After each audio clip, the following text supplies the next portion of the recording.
গল্প বিশ্বাস ও অবিশ্বাস। পর্ব 01। লেখা মোহাম্মদ সাইফুল ইসলাম সাইফ। গল্পের শেষে গল্পের লিংক দেয়া, কমেন্ট বক্সে লিংক দেয়া। গল্পের রাতে স্বামীর সঙ্গে ঝগড়া করে কিছু না খেয়েই ঘুমিয়েছিলাম। সকাল বেলা আবারও ঝগড়া হয়। এক পর্যায়ে সে আমাকে একটা থাপ্পড় মেরে বসে। আমি চুপচাপ অফিসে চলে যাই। 4 বছরের সংসার জীবনে এরকম কষ্ট আমার কখনো হয়নি। মা বাবার পছন্দের ছেলেকে বিয়ে করেছি, স্বামী হিসেবে তিনি যথেষ্ট ভালো ছিলেন। অফিসে এসে আমি কোনোভাবেই কাজের প্রতি মনোযোগ দিতে পারছিলাম না। তাজুলের মুখে রাতে অমন বিশ্রী কথাবার্তা শুনে আমি বাকরুদ্ধ। তাছাড়া সে আমার গায়ে হাত তুলবে এটা তো আমার কল্পনাতেই ছিল না। দুপুর পর্যন্ত শুধু ভান্নাতেই কেটে গেল। অফিসের ক্যান্টিনে খেয়ে নিলাম। বেশ কিছু অভিজ্ঞতা এই প্রথমবার হচ্ছে। স্বামীর হাতে প্রথম চড় ছাওয়া, রাগ করে খাওয়া বন্ধ করা, সকালে উঠে রান্না না করা, অফিসে খাবার না নিয়ে আসা, দুপুর 2:40 রিসিপশন ডেস্ক থেকে টেলিফোনে কল দিয়ে বলল, আপা আপনার সঙ্গে এক ভদ্রলোক দেখা করতে এসেছে। রিসিপশনের বলা সেই ভদ্রলোক তাজুল ছাড়া আর কেউ নয়। তাজুল আমার অফিসে কোনোদিন আসেনি। তার এই অফিসে আসাটাও আজ প্রথম। প্রথমবারের ঘটনা ঘটার রেকর্ড হয়ে যাচ্ছে। তাজুল আমার রুমের মধ্যে এলো। তাকে দেখে অবাক না হয়ে পারলাম না। ঘেমে জবজবে শরীর, চেহারার মধ্যে মারাত্মক চিন্তার ছাপ স্পষ্ট। ঝগড়ার কারণে অনুতপ্ত হয়ে এরকম করার কথা নয়। তার মানে অন্য কিছু ঘটনা আছে, কিন্তু সেটা কি? কি এমন হতে পারে যার কারণে এতটা চিন্তাগ্রস্ত মনে হচ্ছে? বললাম, কি হয়েছে? এভাবে ঘামছো কেন? আর তুমি এ সময় তোমার অফিসে না গিয়ে এখানে কি করো? একটা সর্বনাশ হয়ে গেছে মিতু। কি হয়েছে? রাতের আর সকালের সবকিছু ভুলে আমি তাজুলের দিকে স্বাভাবিকভাবে তাকিয়ে রইলাম। আমার হাত পা ঠান্ডা হয়ে গেছে। বিশ্বাস করো আমার কোনো দোষ নেই। আমি কিছু করিনি। ভালো করে বলো কি হয়েছে? তুমি কি রাতের ঘটনা নিয়ে কথা বলতে এসেছো? যদি তাই হয় তাহলে এসব নিয়ে আমরা বাসায় গিয়ে কথা বলতে পারবো। না, রাতের বিষয় কিছু না। তাহলে কি হয়েছে ভালো করে বলো? আমি লাঞ্চ করতে বাসায় গেছিলাম। আমাদের বাসা থেকে মাত্র 10 মিনিটের মধ্যে হেঁটে হেঁটে তাজুলের অফিসে যাওয়া যায়। আমরা সেক্টরের বাইরে, তবে ওর অফিস সেক্টরের মধ্যে। বাসা থেকে বের হয়ে রেললাইন পার হলেই ওর অফিস। যখন আমি চাকরি করতাম না তখন নিজের অফিসের কাছেই বাসা নিয়েছিল তাজুল। বছর খানিক আগে আমি যখন চাকরি নিলাম তখন দেখা গেল আমার অফিস দূরে। কিন্তু সুবিধা হচ্ছে অফিসের গাড়ি আছে। তাই আমার যাতায়াতের অসুবিধা হবে না মোটেই। সুতরাং বাসা আর পরিবর্তন করা হয়নি। প্রতিদিন আমি বাসা থেকে দুপুরের খাবার নিয়ে আসি, কিন্তু তাজুল লাঞ্চ টাইমে বাসায় গিয়ে খায়। বললাম, আমি তো সকালে রান্না করিনি, তাহলে বাসায় গেলে কেন জানতে পারি? তোমার মোবাইল আজকে বাসায় রেখে আসছো তাই না? হ্যাঁ। কিন্তু কি হয়েছে সেটা বলো না কেন? 12টার দিকে আফরিন আমার কাছে কল করেছিল। আমি চমকে গেলাম। আফরিন মাত্র 2 দিন আগে আমাদের বাসায় এসেছিল। আফরিন আমার ছোট বোন। আমার চেয়ে 3 বছরের ছোট, আর ওর এখনো বিয়ে হয়নি। মাঝে মাঝেই সে চলে আসে আমাদের কাছে। কিন্তু তাই বলে সপ্তাহের মধ্যে 2বার চলে আসবে ভাবিনি। কারণ কি? বললাম, আফরিন কল দিয়ে কি বলেছে? আমাকে বলল যে, দুলাভাই আপা তো কল রিসিভ করে না। আমি তো আপনাদের বাসার সামনে দাঁড়িয়ে আছি।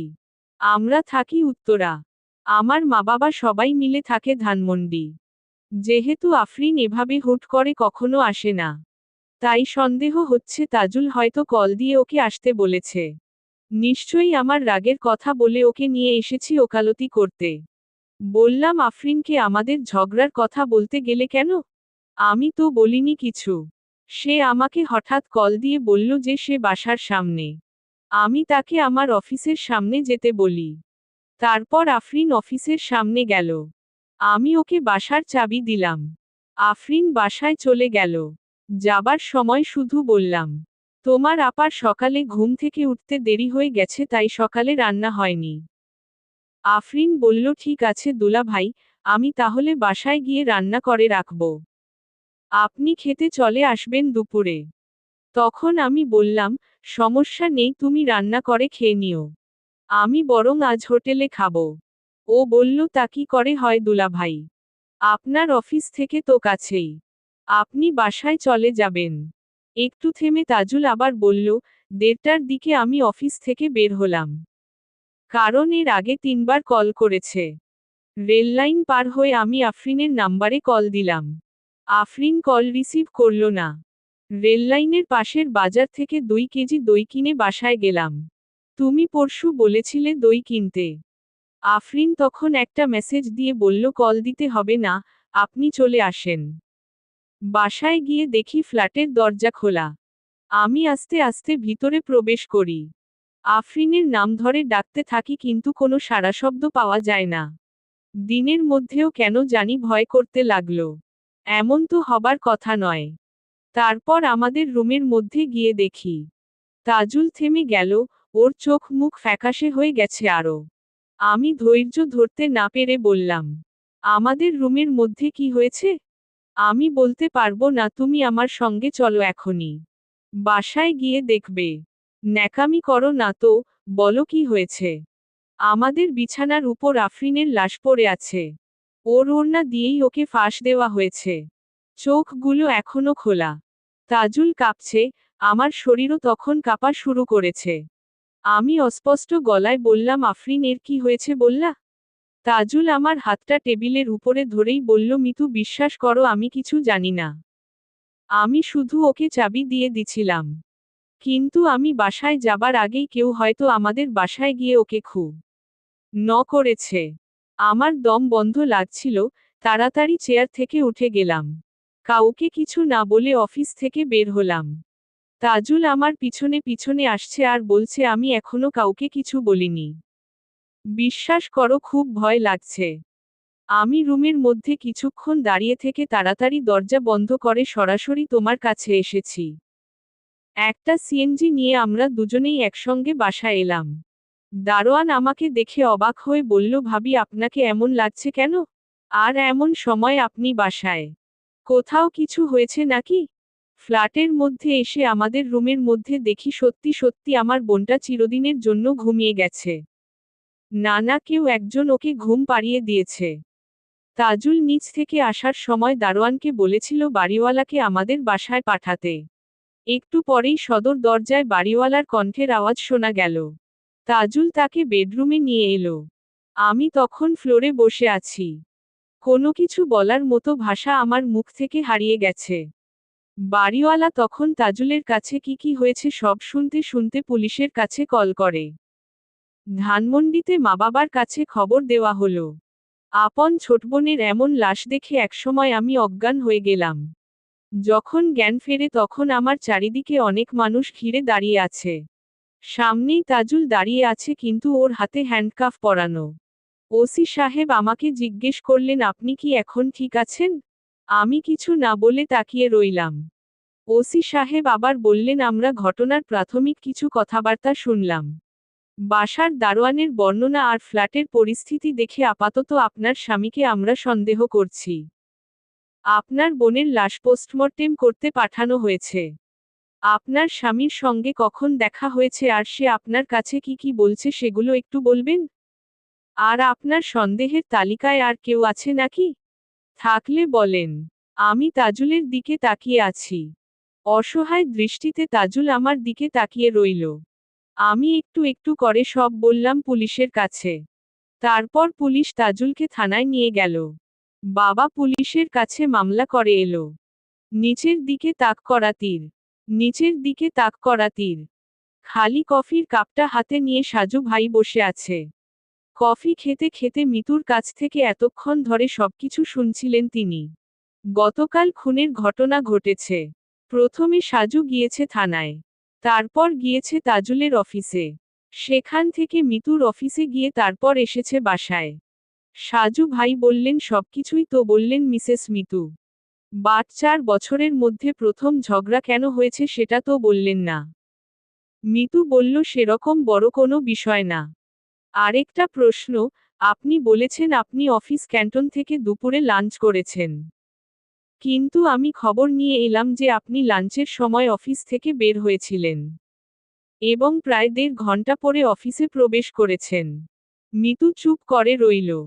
সাজু বলল, কোথায় ছিলেন সত্যিটা ভালো করে ভাবুন, আমি বরং ততক্ষণে রান্নাঘরে গিয়ে ঘুরে আসি। আপনার বোন গতকাল কি কি রান্না করেছে সেটা তো দেখা দরকার, তাই না? রান্না করতে পেরেছে নাকি তার আগেই খুব হয়েছে সেটা বরং দেখে আসি। মিতু খুব অবাক হয়ে তাকিয়ে রইল। সাজু তার সেই চিরচেনা গম্ভীরতার মধ্যে ঠোঁটের আগায় হাসি দিয়ে রান্নাঘরে গেল। পুলিশ গতকালই সবকিছু দেখে গেছে একবার। সাজু চারিদিকে তাকিয়ে অবশেষে ফ্রিজটা খুলে ভিতরে উকি দিল। অবাক হয়ে 5 মিনিটের মতো তাকিয়ে থেকে আবার মিতুর কাছে এসে বলল, আপনার স্বামীকে না নিয়ে পুলিশ আপনাকে ধরে নিয়ে গেলেই বেশি ভালো হতো। বিশ্বাস ও অবিশ্বাস। সাজু ভাই সিরিজ পর্ব 02। মিতু বলল, আমাকে পুলিশ কেন ধরবে? আমি তো কিছু করিনি, সবকিছুই আমার অগোচরে হয়ে গেছে। সাজু ভাই বললেন, এবার বলেন লাঞ্চ টাইমে আপনি কোথায় ছিলেন? অফিস থেকে আপনি দুপুর 12টা বেজে 35 মিনিটে বের হয়েছেন আর অফিসে প্রবেশ করেছেন রাত 2টো বেজে 4 মিনিটে। এটা আপনাদের অফিসের গেইটের সিসি ক্যামেরায় ধারণকৃত তথ্য। মিতু মাথা নিচু করে বসে রইল। সাজু ঘরের মধ্যে চারিদিকে তাকাচ্ছে। মিতুর মা বাবা, এক মামা, আরও 4-5 জনের উপস্থিতি এখানে। সকালে চুপচাপ তবে মিতুর কাছ থেকে উত্তর শোনার অপেক্ষা করছে। সাজু বলল, আপনি উত্তর দিলে তারপর আমি কিন্তু দ্বিতীয় প্রশ্ন শুরু করব। আমার অফিস কলিগের সাথে বাইরে ছিলাম। তার নাম কি ফয়সাল? জি। আপনি কিভাবে জানেন? জানব না কেন? সকাল বেলা যেহেতু আমি আপনার অফিসে গিয়ে খোঁজ নিয়ে এসেছি, সুতরাং এতটুকু কথা জানা খুব বেশি আশ্চর্য নয়। না কিছু না। আসলে আমি সারাক্ষণ কাজের মধ্যে অমনোযোগী থাকার কারণে ফয়সাল সাহেব আমাকে বারবার জিজ্ঞেস করে। মন খারাপ কেন এটা জানার জন্য তিনি ব্যাকুল ছিলেন। আমি বলেছি যে বাসায় সামান্য রাগারাগি হয়েছে। তারপর আমাদের অফিসে 12টা থেকে লাঞ্চের সময় শুরু হয়। ফয়সাল সাহেব সবসময়ই ক্যান্টিনে লাঞ্চ করতেন। আমি খাবার নেইনি শুনে তিনি তার সঙ্গে খাবার খেতে অনুরোধ করে। তারপর আমরা দুজন মিলে ক্যান্টিনে না গিয়ে বাহিরে যাই। অফিস থেকে বের হয়ে একটা রেস্টুরেন্টে গিয়ে লাঞ্চ করি। সেই রেস্টুরেন্ট অফিস থেকে কত দূর? মানে আসা যাওয়া কতক্ষণ সময় লাগে? তা ধরুন 15-30 মিনিট। সবকিছু সত্যি বলেন কারণ আমি সবকিছু কিন্তু যাচাই করব। সত্যিই বললাম। সেখানে গিয়ে দুজনে খাবার খেলাম, তারপর কফি খেলাম। এরপর কিছুক্ষণ কথাবার্তা বলে অফিসে গেলাম। আসলে আপনি ভুল বুঝবেন না, আমি সকাল থেকে মানসিক যে চিন্তার মধ্যে ছিলাম সেটা দূর করার জন্য আমি এটা করেছিলাম। আপনি বাসায় আসেননি তাই তো?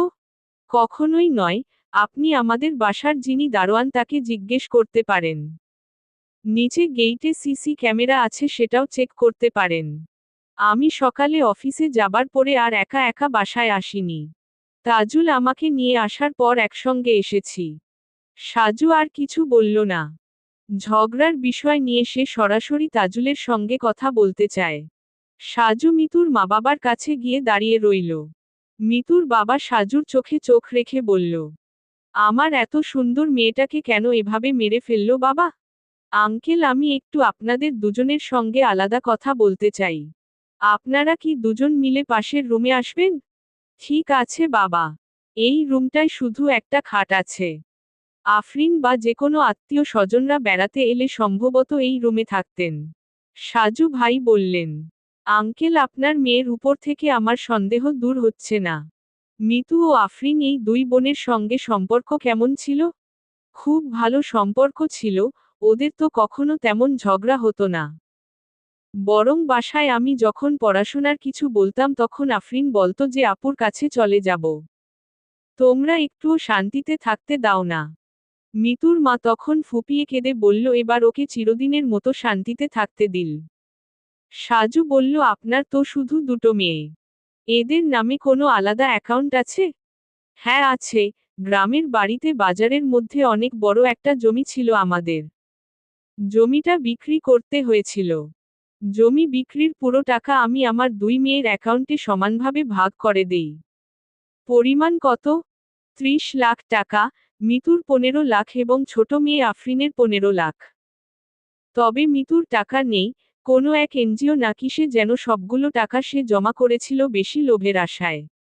আমি অবশ্য জানতাম না। সেই এনজিও দেশ থেকে চলে গেছে, মিতুর সম্পূর্ণ টাকাটাই শেষ হয়ে গেছে। তাদের দুজনের অ্যাকাউন্টে নমিনি কে কে ছিল? মানে যদি কেউ মারা যায় তাহলে তার সেই টাকা কে তুলবে? মিতুর নমিনি আফরিন আর আফরিনের নমিনি মিতু ছিল। যেহেতু এরা 2 বোন তাই কেউ যদি মারা যায় তাহলে তার টাকা যেন অপর বোন পায় সেজন্যই এই ব্যবস্থা করেছিলাম। আপনার কি মনে হয় যে সেই টাকার জন্য মিতু আফরিনকে হত্যা করেছে? আর নিজের কাঁধে দোষ যেন না পড়ে সেজন্য স্বামীর উপর দোষ দিয়ে পার পেয়ে যাচ্ছে। এসব তুমি কি বলছো বাবা? আঙ্কেল, ওসি সাহেব আমাকে বলেছিলেন যে আপনার বড় মেয়ের জামাই সম্ভবত ছোট মেয়ের সঙ্গে পরকীয়া সম্পর্কে ছিল। হয়তো এসব নিয়েই কিছু একটা হয়েছে তাই তাজুল সাহেব আফরিনকে খুব করেছে। এটা হতে পারে না। আফরিন এরকম মেয়ে নয়। তাছাড়া ওর পছন্দের একটা ছেলে আছে। আমি অবশ্য সেই ছেলের পরিচয় জানি না। তাহলে কি এরকম কিছু হতে পারে যে আফরিন চাবি নিয়ে বাসায় তার বয়ফ্রেন্ডকে নিয়ে এসেছে? তার সঙ্গে আপা দুলাভাইয়ের বাসায় একান্তই নিরিবিলিতে কিছুক্ষণ গল্প করেছে। মিতুর মা বলল আমার মেয়েটা গতকাল মারা গেল, এখনো তার দাফন হলো না। আর আপনি এসব কি বলেন? সাজু চুপ করে গেল। বলল আমি সত্যিই দুঃখিত আন্টি। আসলে সম্ভাবনা করতে গিয়ে অনেক কিছু বলতে হয় আমাদের। 2 মিনিটের মতো কিছু একটা ভাবতে লাগলো সাজু ভাই। তারপর মিতুর মা বাবার দিকে তাকিয়ে বলল, আমি আপাতত চলে যাচ্ছি। দেখি বাসার নিচে দারোয়ানের সঙ্গে কথা বলি। তাছাড়া আরেকবার একটু থানায় যেতে হবে তাজুল সাহেবের সাথে কথা বলতে। মিতুর বাবা বলল বড়জামাই আমার মেয়েকে খুব করেছে। হয়তো সে জোর করে আমার মেয়ের সঙ্গে খারাপ কিছু করতে চেয়েছে। তারপর আফরিন রাজি হয়নি। বরং তাজুলকে উল্টো মকি দিয়ে বলেছে সে তার আপুকে সব বলে দেবে। তাই নিজের ইজ্জতের জন্য তাজুল খুন করেছে, তাই তো?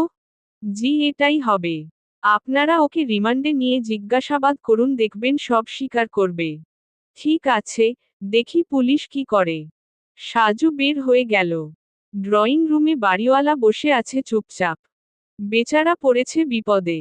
এলাকায় হয়তো আফরিনের ত্যাকা অন্ডের ঘটনা প্রচার হচ্ছে। সাজুকে দেখে বাড়িওয়ালা বলল তেমন কিছু বের করতে পারলেন বাবাজি? না আঙ্কেল, তবে আমরা চেষ্টা করছি। পুলিশ এবং আপনারা একটু তাড়াতাড়ি করেন দয়া করে। মানসম্মান যা যাবার তা তো গেছেই। এখন যত তাড়াতাড়ি আসল অপরাধী ধরা না পড়ে ততদিন আমি শান্তিতে থাকতে পারবো না। আমি একটু আপনার দারোয়ানের সঙ্গে কথা বলতে চাই। চলুন এক্ষুনি নিয়ে যাচ্ছি। 3 তলা থেকে সিঁড়ি দিয়ে নামতে নামতে বাড়ির মালিক বলল রাস্তার অলিতে গলিতে চায়ের দোকানে সবাই আমার নাম ধরে ধরে বলে সিদ্দিক সরকারের বাড়িতে একটা মেয়ে খুব হয়েছে। আজ সকালে এখানকার একটা পত্রিকার মধ্যে নিউজটা এসেছে দেখলাম। সেখানেও লেখা ছিল খুন হওয়া মৃত আফরিনের বোন দুলাভাই অত্র এলাকার সিদ্দিক সরকারের বাড়িতে ভাড়ায় থাকত। এবার বলেন তো কতটা টেনশনে আছি। এই বাসা এখন মানুষ ভাড়া নিতেই ভয় পাবে। বলবে বাড়ির কোনো নিরাপত্তা ব্যবস্থা নেই। অথচ আপনি দেখেন সেক্টরের মধ্যে যেরকম সুযোগ সুবিধা সেরকম সবকিছু আছে আমার বাড়িতে। ভদ্রলোকের কষ্ট পাওয়া স্বাভাবিক।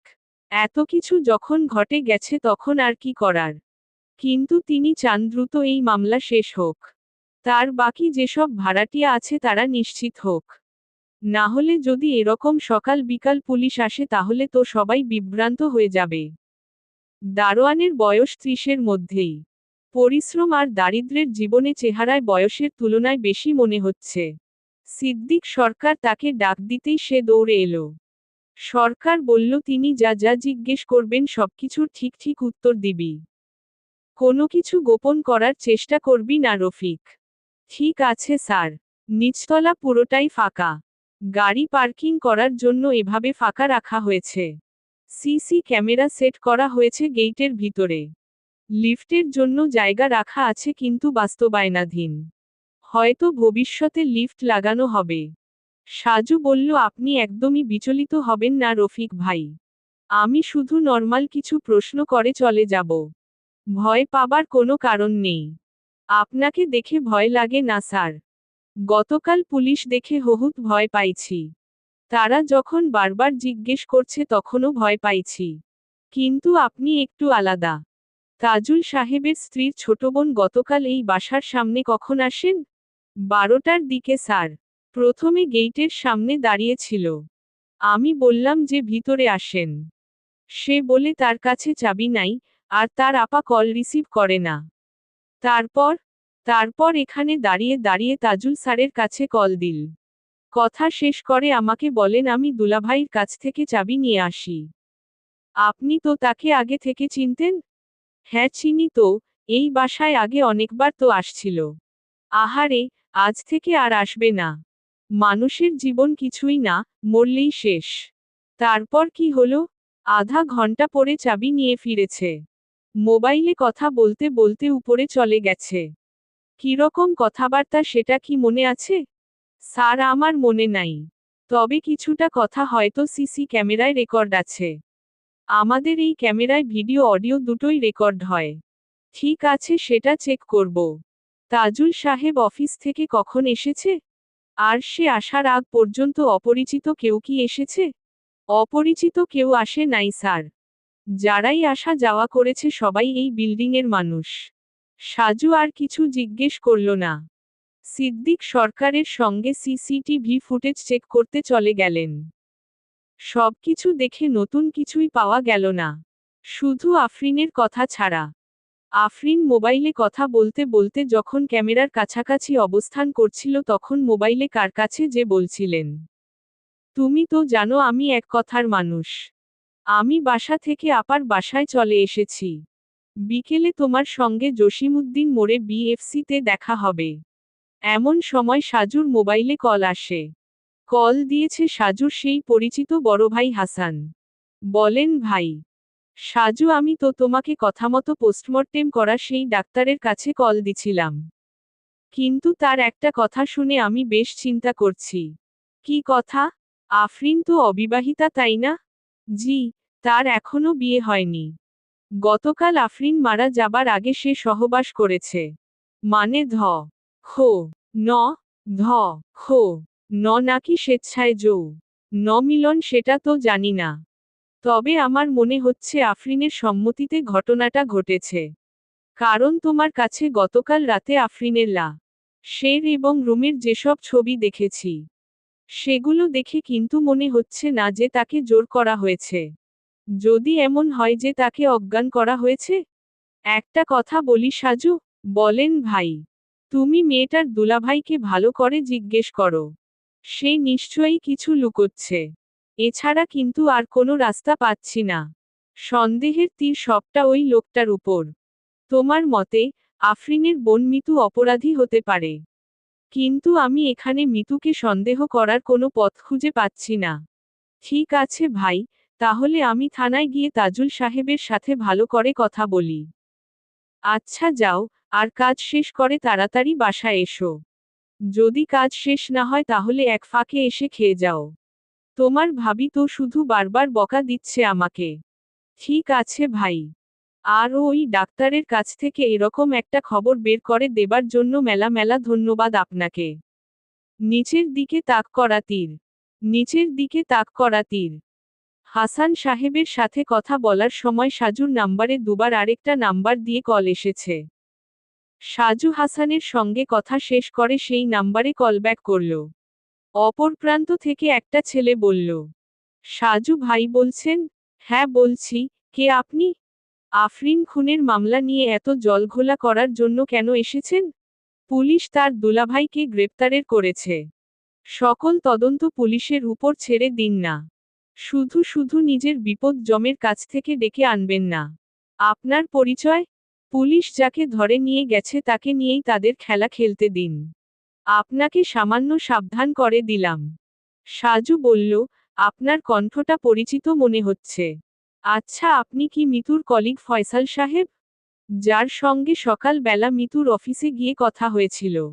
বিশ্বাস ও অবিশ্বাস সাজু ভাই সিরিজ পর্ব ০৩। আপনি কি মিতুর কলিগ ফয়সাল সাহেব? ফয়সালকে? আমি তো কোনো ফয়সালকে চিনি না গোয়েন্দা সাহেব। কিন্তু আপনাকে আমি খুব ভালো করে চিনি। চিনতাম না, তবে চিনে নিয়েছি। তাই ভালো করে বলছি যে পুলিশের কাজ পুলিশকে করতে দেন। আপনি উত্তরা থেকে চলে যান। গাড়ি ভাড়া কি আপনি দিবেন? কিসের গাড়ি ভাড়া? এই যে আমাকে উত্তরা থেকে চলে যাবার জন্য পরামর্শ বা হুকুম দিচ্ছেন। তো উত্তরা থেকে তো হেঁটে হেঁটে যেতে পারবো না। সাজুর এমন রসিকতার কারণে অপর প্রান্তে কথা বলার কণ্ঠ পরিবর্তন হয়ে গেল। মানে মোবাইল অন্য কেউ টেনে নিয়ে বলছে, ওই গোয়েন্দার বাচ্চা, তোর অনুসন্ধান আমি তোর মুখে দিয়ে পিছন থেকে বের করে দেব। বেশি পাকনামি না করে যা বলছি তাই কর। ঠিক আছে ভাই, চলে যাব। এই তো বুদ্ধিমানের কথা। আমি চলে যাব ঠিকই, কিন্তু সেটা আপনার সঙ্গে সামনাসামনি কথা বলার পরে। মানে? মানে আমি আফরিনকে যারা হত্যা করেছে তাদের যেভাবেই হোক খুঁজে বের করব। আর আমার বিশ্বাস সেই দলের মধ্যে আপনিও খুব ভালোভাবে জড়িত আছেন। চুপ কর লার গোয়েন্দা। আমি আফরিনের খুনের ব্যাপারে কিছু জানি না। তাহলে আপনার মাথা ব্যথার কারণটা জানতে পারি মাস্টার মশাই? এখানে অনেক কাহিনী জড়িয়ে আছে। আমি চাই না সেগুলো বেরিয়ে আসুক। তোকে আবারও বলি, তুই এসব থেকে দূরে থাক। আপনি যদি না করেন তাহলে আপনার মাথা ব্যথার একটা কারণ অবশ্য আছে। মানে? মানে হচ্ছে, আফরিনের মৃত্যুর কিছুক্ষণ আগে সে কোনো এক পুরুষের সঙ্গে সহবাস করেছে। আমার মনে হচ্ছে আপনি সেই ব্যক্তি। শালা, তোকে তো আমি। কল কেটে গেল। সাজু আবারও কলব্যাক করল, কিন্তু নাম্বার বন্ধ। বড় ভাই হাসানকে নাম্বারটা মেসেজ করে পাঠিয়ে দিল। অটোকল রেকর্ড চালু করা থাকে সব সময়। সাজু ভাই বাড়িওয়ালার কাছে গিয়ে বলল, বিএফসিটা কোন দিকে? সিদ্দিক সরকার বললেন সেক্টর পার হয়ে ঢাকা গাজীপুর হাইওয়ের জসিমউদ্দিন মোড়ের কাছে। আফরিন ওখানে কার সঙ্গে দেখা করতে যেতে চেয়েছিল? কে হতে পারে? কথার ধরনে তো আপনজন কেউ মনে হচ্ছে। যেমন ধরুন। যেমন কি? বয়ফ্রেন্ড? হতে পারে। আজকাল ছেলে মেয়েরা প্রেমের সম্পর্কে একটু বেশি জোড়ায়। আপনারা জোড়াননি কখনো? জি। মানে? বাদ দেন, ঠাট্টা করলাম। তদন্ত করতে এসে যে সারাক্ষণ শুধু মুখ গম্ভীর করে থাকবো তেমনটা তো নয়, তাই না? তা ঠিক আছে। কিন্তু আপনি কার সঙ্গে কথা বললেন? কে আপনাকে উত্তরা থেকে চলে যেতে হুকুম দিচ্ছে? সেটাই খুঁজে বের করতে হবে সরকার কাকা। এখন কি তাজুলের কাছে থানায় যাবেন? ওকে জিজ্ঞাসা করবেন নাকি? ভেবেছিলাম তো তাই করব। কিন্তু দ্বিতীয় কল এসে একটু ভাবনায় ফেলে দিয়েছে। আপাতত মিতুর অফিসে যেতে হবে আরেকবার। তারপর সেখান থেকে থানায় যাব। ঠিক আছে, আপনার তদন্তের কাজে আমাকে যখনই দরকার হবে জানাবেন। আপনাকে সর্বোচ্চ সাহায্য করার জন্য চেষ্টা করব। আপনি আমার নাম্বারটা রাখুন। মেলা মেলা ধন্যবাদ আপনাকে। আজকে আর হয়তো আসব না। আগামীকাল সকালে আবার আসতে পারি। আপনার বাসার প্রতিটি ফ্ল্যাটে কিছু কথাবার্তা বলতে হবে। কেন কেন? বাচ্চাদের মতো কথা বলেন কেন? কিন্তু ৩ তলার নের জন্য সম্পূর্ণ বাড়ির ভাড়াটিয়াদের জিজ্ঞাসাবাদ করলে কেমন দেখা যায় বলেন? তাদের কি দোষ? আঙ্কেল, একটা বিষয় ভাবুন। আপনার সামনেই সিসি ক্যামেরার ভিডিও চেক করলাম। সেখানে অপরিচিত কারো আগমন ঘটেনি। তার মানে তো আপনার বিল্ডিংয়ের মধ্যে ছিল, তাই না? কি বলছেন এসব? সাজু দারোয়ানের দিকে তাকিয়ে বলল, রফিক ভাই, আপনি একটা কাজ করবেন। বাসায় কে কখন বের হয় আর প্রবেশ করে সেগুলো নজর রাখবেন। কারো আচরণে সন্দেহ হলেই আমাকে জানাবেন। কেউ যদি বাসা থেকে গ্রামের বাড়িতে বা ঢাকা ছেড়ে কোথাও যায় সেটাও কিন্তু জানাবেন। সাজু স্যার, গতকাল রাতে তো একজন গ্রামের বাড়িতে যাবে বলে চলে গেছেন। কে সে? তামান্না ম্যাডাম। সে কোথায় থাকতো? ৩ তলায় তাজুল স্যারের পাশের ফ্ল্যাটে থাকতো। ৩-এ। সেখানে কে কে থাকতো? ওনারা ২ বান্ধবী। কতদিন ধরে ভাড়া আছে তারা? ৩ মাসের মতো হবে। তারা কি পড়াশোনা করে নাকি কোথাও চাকরি করত? সিদ্দিক সরকার বলল, দুজনেই চাকরি করত বনানীতে। আমার এক বন্ধুর পরিচিত, তাই এদের থাকতে দিয়েছিলাম। তামান্না যদি গ্রামের বাড়িতে গিয়ে থাকে তাহলে তার বান্ধবী নিশ্চয়ই বাসায় আছে। না, নেই, সে অফিসের কাজে সিলেট গেছে। আজকে সন্ধ্যা বেলা আসার কথা। তামান্না ম্যাম গতকাল বলে গেছে, বললেন দারোয়ান। ঠিক আছে, আপনি আমার নাম্বারটা রাখুন। আমি মিতুর অফিস থেকে বের হয়ে থানায় গিয়ে সব কাজ শেষ করে রাতে আবার আসব। আচ্ছা ঠিক আছে। যেহেতু তামান্নার বান্ধবী বাসায় ছিল না, গতকাল দুপুরে ঘটনার সময় কি তামান্না বাসায় ছিল? হ্যাঁ, বাসায় ছিল। বাড়ির মালিক সিদ্দিক সরকারের দিকে তাকিয়ে সাজু বলল, আপনার কাছে নিশ্চয়ই তামান্না মেয়েটার নাম্বার আছে? তা তো আছেই, বললেন সিদ্দিক সরকার। নাম্বারটা আমাকে দিন। নিতান্ত অনিচ্ছায় নাম্বারটা দিলেন তিনি। সাজু সেই নাম্বারে কল দিল পরপর দুবার, কিন্তু কেউ রিসিভ করল না। সাজু আর কিছু বলল না। আদনানকে সঙ্গে নিয়ে বের হয়ে গেল। আদনান বাইক চালাচ্ছে। সাজু বিড়বিড় করে মুখ নাড়ছে। আফরিনের মোবাইল গতকাল পাওয়া যায়নি। নি তার মোবাইল সঙ্গে করে নিয়ে গেছে। কথা হচ্ছে, তাজুলকে যদি কল রিসিভ না করে মেসেজ করা হয় তাহলে সেটা কে করেছে? আর কখন করেছে সেটাও দেখা দরকার। তাজুলের মোবাইল থানায় পুলিশের কাছে জমা আছে। সেখানে মেসেজ টাইম চেক করলেই হয়তো জানা যাবে। কিন্তু কে এই তামান্না? মিতুর অফিস উত্তরার 13 নাম্বার সেক্টরে। অফিসে গিয়ে সাজু সরাসরি ফয়সাল সাহেবের সাথে কথা বলতে গেলেন। ফয়সাল সাহেব সাজুকে দেখে একটুও খুশি হননি, সেটা তার চেহারার দিকে তাকিয়ে স্পষ্ট বোঝা যাচ্ছে। সাজু বলল, কাজের কি খুব চাপ নাকি? ফয়সাল সাহেব মুখের অন্ধকার বজায় রেখে বললেন, কোম্পানির চাকরিতে সারাজীবনই চাপ বেশি থাকে। এটা নতুন কিছু নয়। তবুও আজ একটু বেশি হবার কথা। যেহেতু মিতু ম্যাডাম নেই তাই দুজনের কাজ একার পক্ষে শেষ করতে হচ্ছে। তা ঠিক বলেছেন। যাই হোক, আপনি আমার কাছে কেন এসেছেন? মিতুর ছোট বোন তোত্তার বিষয় কিছু জিজ্ঞেস করতে এসেছি। সকাল বেলা তো একগাদা প্রশ্ন করে গেলেন। হয়েছে বাসায়, সেখানে তদন্ত করেন। অফিসে তো হয়নি যে বারবার অফিসে আসবেন। দিনের মধ্যে 14 বার অফিসে এলে কেমন দেখা যায় বলেন তো? আপনি কি বিরক্ত হচ্ছেন? নাকি কোনো কিছু গোপন করার জন্য আমাকে এড়িয়ে যেতে চাইছেন? বিরক্ত হচ্ছি, এটা ঠিক কথা। কিন্তু এই তোত্তার বিষয় আমি তেমন কিছু জানি না যে লুকানোর চেষ্টা করব। আপনি কি সকাল থেকে অফিসের মধ্যেই ছিলেন নাকি বাহিরে গেছিলেন? লাঞ্চ করতে গেছিলাম। কখন গিয়েছেন আর কখন ফিরেছেন? আপনারা আসার কিছুক্ষণ আগেই এসেছি। সাজু নিজের ঘড়ির দিকে তাকিয়ে রইল। তারপর ফয়সাল সাহেবকে বললেন, কয়টা বাজে দেখুন তো। ফয়সাল সাহেব টেবিলের উপর রাখা তার নিজের মোবাইল দেখে বললেন, 3টা 25। তাহলে তো আমার আর আপনার ঘড়ির টাইম ঠিকই আছে। তো কি হয়েছে? গতকাল ম্যাডাম মিতুর সঙ্গে 12:30টার দিকে লাঞ্চ করতে গেলেন। আর 2টার দিকে ফিরলেন। কিন্তু আজ 3টা পর্যন্ত বাহিরে কি করছেন? যেহেতু আপনার অফিসে কাজের চাপ বেশি তাই এতক্ষণ তো বাহিরে থাকার কথা নয়। সকাল থেকে শরীরটা ভালো ছিল না, তাই ঠিক সময়ে লাঞ্চ করিনি। তাছাড়া কিছু কাজ ছিল, সেগুলো শেষ করে 2টোর দিকে বের হয়েছি। আর বাহিরে গিয়ে আমার কাছে কল দিয়ে এই উত্তরা থেকে চলে যেতে হুকুম করেছেন, তাই তো ফয়সাল সাহেব? আশ্চর্য, আমি কেন আপনাকে উত্তরা থেকে চলে যেতে বলবো? উত্তরা কি আমার বাবার সম্পত্তি?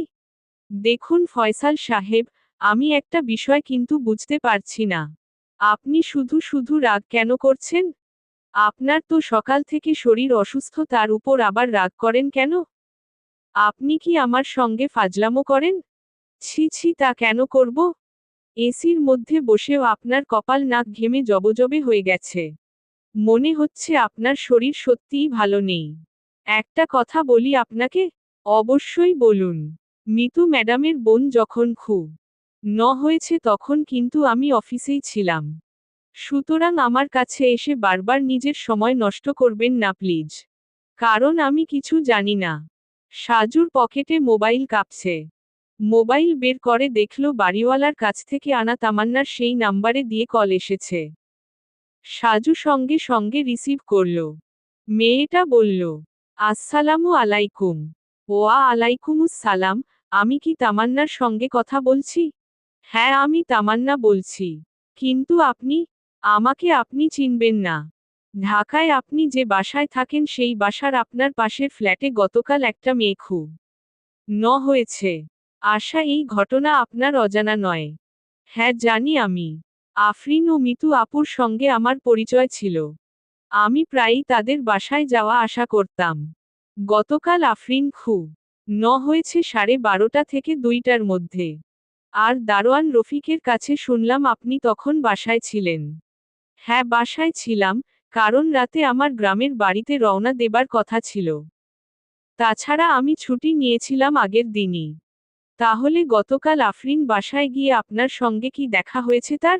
না হয়নি, আমি জানতাম না আফরিন বাসায় এসেছে। তাছাড়া মাত্র 2 দিন আগেই সে এসেছিল। গতকাল কখন এসেছে আমি জানি না। বিকেলে 3:30টার দিকে পুলিশ বাসায় আসে। আফরিনের পার্সোনাল কোনো বিষয় আপনার জানা আছে কি? আফরিন আমাদের বাড়িওয়ালার ছেলের সঙ্গে রিলেশনে ছিল। সম্ভবত ওর বোন মিতু আপু সেটা জানতেন। কি বললেন? জি ঠিকই বলছি। মিতু আপু যে অফিসে চাকরি করে সেই অফিসের ফয়সাল সাহেব আমাদের বাড়িওয়ালার ছেলের বন্ধু। বাড়িওয়ালার ছেলের রেফারেন্সেই মিতু আপুর চাকরি হয়েছে। বিশ্বাস ও অবিশ্বাস সাজু ভাই সিরিজ পর্ব 04। বাড়িওয়ালার ছেলের রেফারেন্সে মিতু আপুর চাকরি হয়েছে।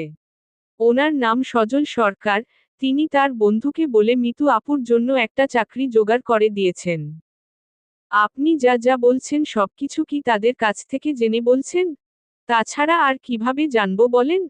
আপনি শুরুতেই জিজ্ঞেস করেছেন আমি কে? আমি কিন্তু আমার পরিচয় দেই নাই।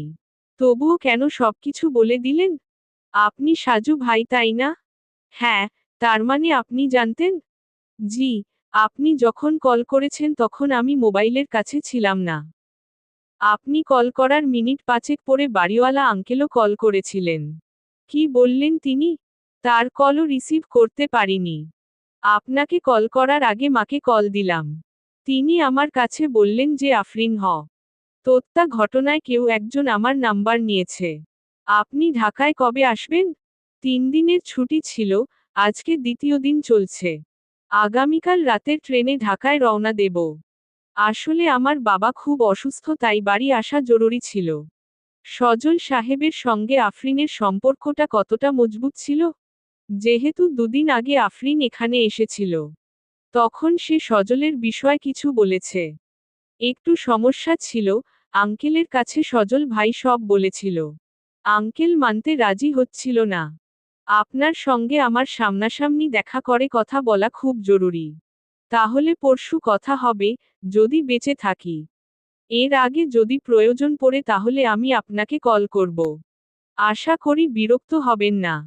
না না সমস্যা নেই, যে কোনো সময় দিবেন। আপনার বান্ধবীর নাম কি? যিনি আপনার সঙ্গে থাকতেন। সম্ভবত তিনি সিলেটে অফিসিয়াল কাজে গেছে। ওর নাম শাহানা, ও অলরেডি রওনা দিয়েছে। আমার সঙ্গে কথা হয়েছে। আপনি ওর সঙ্গে কথা বলতে চাইলে সন্ধ্যা বেলা গেলে পাবেন। অসংখ্য ধন্যবাদ আপনাকে। ধন্যবাদ আপনাকে দেওয়া উচিত। এরকম ফুলের মতো একটা মেয়েকে যারা তোত্তা করেছে তাদের খুঁজে বের করার দায়িত্ব নিয়েছেন। তাই আপনার প্রতি বিনম্র শ্রদ্ধা রইল সাজু ভাই। রাখি তাহলে, আসসালামু আলাইকুম। কল কেটে দিয়ে সাজু স্থির দৃষ্টিতে ফয়সালের দিকে তাকিয়ে রইল। ফয়সাল এতক্ষণ সাজু ও তামান্নার কথোপকথন শুনে স্তব্ধ হয়ে গেছে। আগের সেই বিরক্তির চিহ্ন তার মুখের মধ্যে নেই। বরং সেখানে ঠাঁই মিলেছে হতাশা আর অসহায়। সাজু বলল সবই তো শুনলেন তাই না? জি। তাহলে যতটুকু জানেন সবকিছু বলেন। না হলে শুধু শুধু নিজেই বিপদে পড়বেন। আমি কিছু করিনি। আমিও জানি যে আপনি সরাসরি কিছু করেন নাই। যেহেতু সেই মুহূর্তে আপনি মিতুর সঙ্গে ছিলেন তাই আপনার জড়িত থাকা অযৌক্তিক। আমি জানতে চাই সজল সরকার ও আপনার বিষয়ে। সজল সরকারের সঙ্গে আফরিনের ও তার বোনের পরিচয় সম্পর্কে। তেমন কিছু জানি না। যতটুকু জানেন ততটুকু বললে অন্তত আপনার সম্মান ও জেলে যাবার মতো পরিস্থিতি থেকে বাঁচার সম্ভাবনা রয়েছে। কিন্তু একটা উদাহরণ দিচ্ছি। এক রাখাল দুটো গরু নিয়ে বাড়ি ফিরছে। হঠাৎ তার একটা গরু মাঠে দৌড়াতে শুরু করে। রাখাল প্রথমে কিছুক্ষণ চেষ্টা করে। তারপর দ্বিতীয় তথা শান্ত গরুটাকে আস্তে করে বেঁধে রাখে। সমস্ত মাঠে দৌড়াতে দৌড়াতে অবশেষে প্রথম গরুটা ধরতে পারে। তখন সেই রাখাল প্রথম গরুটাকে প্রচুর মারধর করে। কারণ ওই গরুটা তাকে অনেক হয়রানি করেছে। সাজু একটু থেমে বলল, এতটুকু বলার পরে নিশ্চয়ই বুঝতে পেরেছেন। বুঝবেন, কারণ আমি জানি আপনি বুদ্ধিমান। এবার বলেন, সজল আর আফরিন 4 মাস আগে বিয়ে করেছে। বিয়ের কথা কেউ জানে না। গোপনে করতে গিয়ে রেজিস্ট্র করে বিয়ে হয়েছে। আপনি নিশ্চয়ই সাক্ষী ছিলেন? হ্যাঁ। ঠিক আছে, তারপর বলেন। অনেকটা ঝোঁকের বসেই সজল বিয়ে করে। ওর মাস খানিকের মধ্যে কানাডায় যাবার কথা। প্রায় সব ব্যবস্থা হয়ে গেছে। সজল আর আপনার পরিচয় কতদিনের? মিতু বা আফরিন তামান্নার কাছে বলেছে যে আপনি সজল সরকারের বন্ধু। তার সুপারিশের কারণেই নাকি আপনি মিতুকে চাকরির ব্যবস্থা করে দিয়েছেন। সজল আমার বন্ধু হলেও সে আমার চেয়ে 5-6 বছরের ছোট হবে। বছর খানিক আগে হঠাৎ একদিন সজল বলল যে তার পরিচিত এক আপুর একটা চাকরি দরকার। আমাদের অফিসে তখন কিছু নতুন লোক দরকার ছিল। সজল বলার পরে আমি মিতু ম্যাডামকে অফিসে আসতে বলি। তখন কি সজলের সঙ্গে আফরিনের রিলেশন শুরু হয়েছে? মনে হয় না। ওদের হঠাৎ করে বিয়ে করার কারণ কি ছিল? তা আবার নিজেরা লুকিয়ে লুকিয়ে। সজলের বিদেশে যাবার কথা শুনে আফরিন পাগলামি করত। বিভিন্ন মানসিক চাপের মধ্যে রাখত, তাই সজল হুট করে জিদ করে বিয়েটা করে ফেলে। সজল তার বাবার কাছে বলেনি? হ্যাঁ বলেছিল, কিন্তু সেটা বিয়ের অনেক পরে। যখন আফরিন প্রেগন্যান্ট হয়ে গেল তখন। কি বললেন? ঠিকই বলছি, আফরিন 2 মাসের অন্তঃসত্ত্বা ছিল। সপ্তাহ খানিক আগে সজল তার বাবাকে সবকিছু জানায়। যেহেতু একটা রিলেশন ছিল, তারপর বিয়ে হয়ে গেছে, এখন সন্তান হবে। তাই আর না জানিয়ে উপায় ছিল না। সিদ্দিক সরকার মানে সজলের বাবা এদের বিয়ে মেনে নেননি, তাই না? জি তাই। সজলকে অনেক বকাবকি করে। ওই বাচ্চা নষ্ট করে আফরিনকে ডিভোর্স দিতে বলেন সজলের বাবা।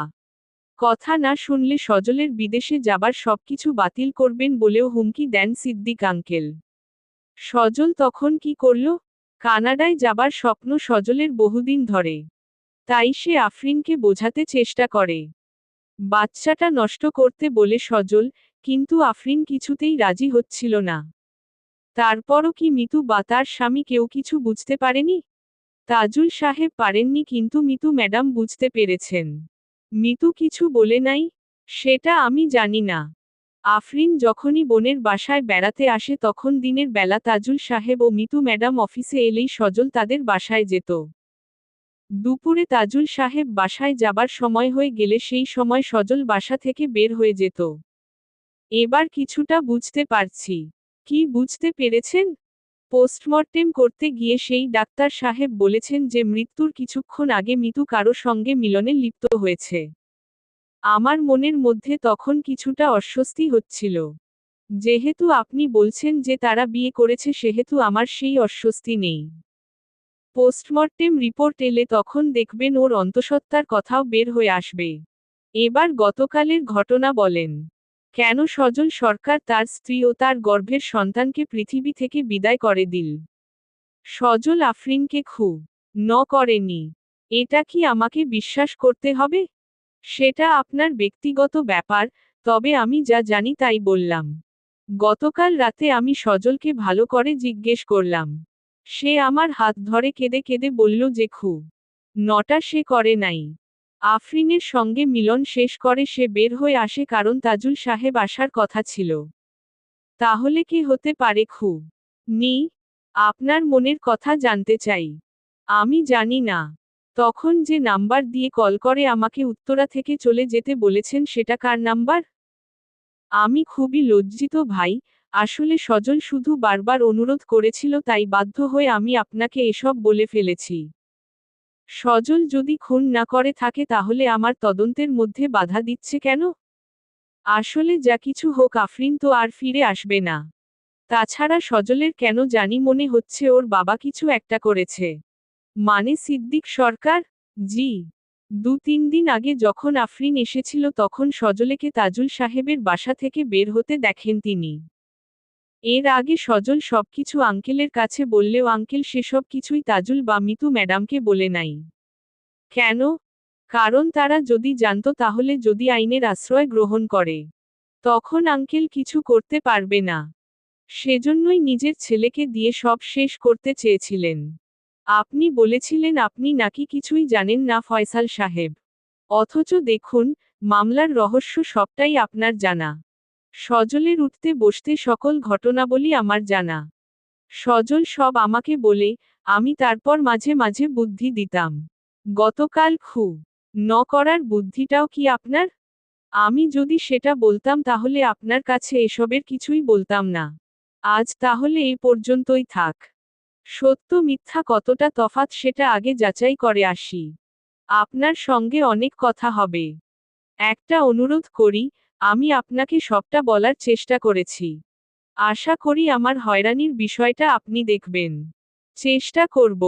একটা সত্যি কথা বলেন তো, আপনি অকপটে এত কিছু কেন বলে দিলেন? আমি জানি ময়নাতদন্তের রিপোর্টে আফরিন যে গর্ভবতী সেটা ধরা পড়বে। তখন হয়তো আরও বেশি অনুসন্ধান হবে।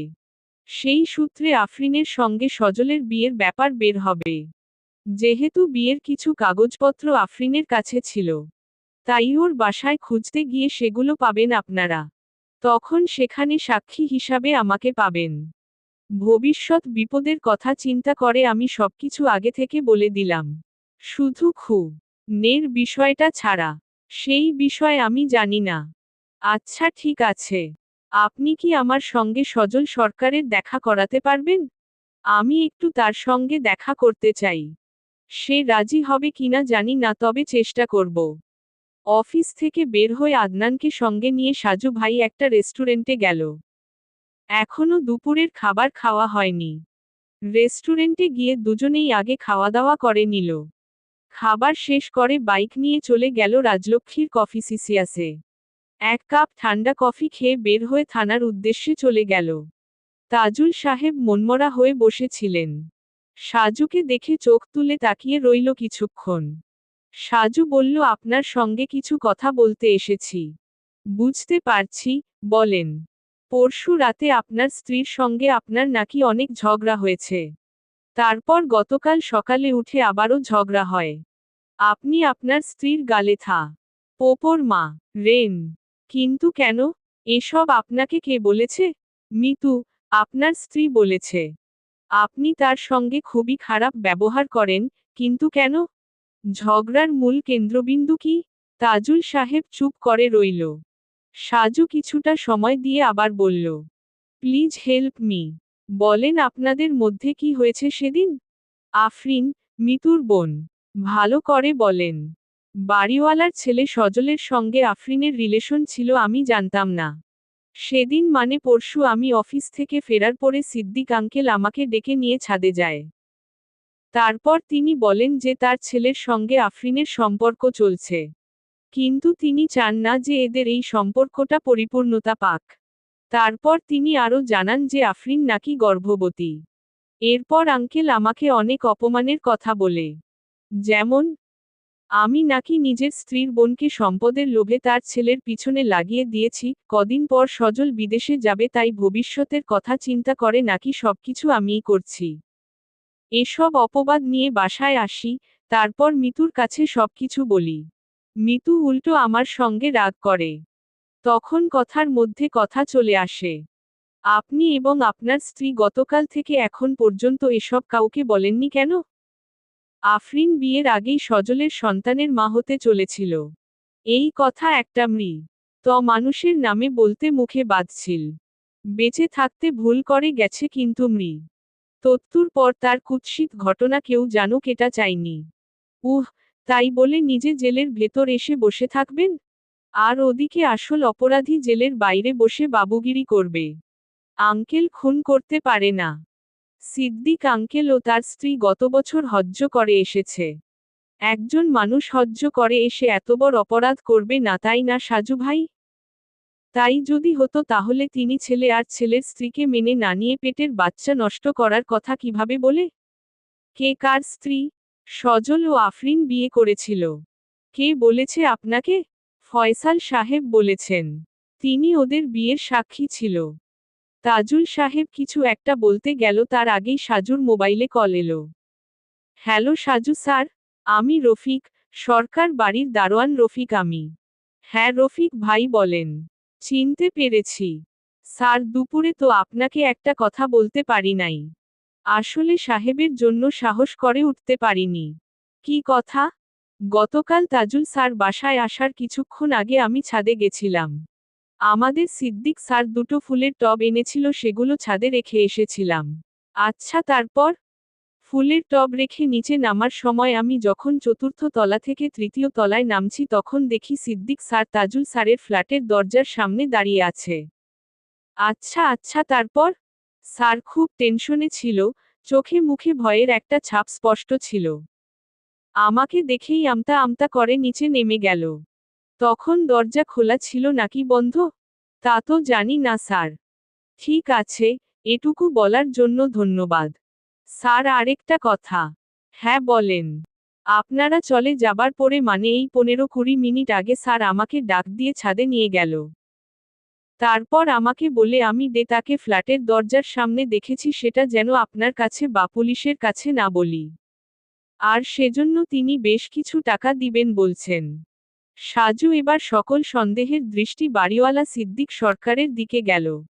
মোবাইল কল কেটে দিয়ে সে সেখানেই চিন্তিত হয়ে বসে রইল। তবে সাজু কল্পনা করতে পারে নাই যে এর চেয়ে আরো বড় ধাক্কা তার জন্য অপেক্ষা করছে। সবচেয়ে বড় ধাক্কা খেল হাসান সাহেবের পাঠানো আফরিনের নাম্বারের কল লিস্ট দেখে। সাজুর মনে তখন নতুন প্রশ্ন এলো, আফরিন বাসায় ঢুকতে ঢুকতে তাহলে কার সঙ্গে কথা বলেছিল?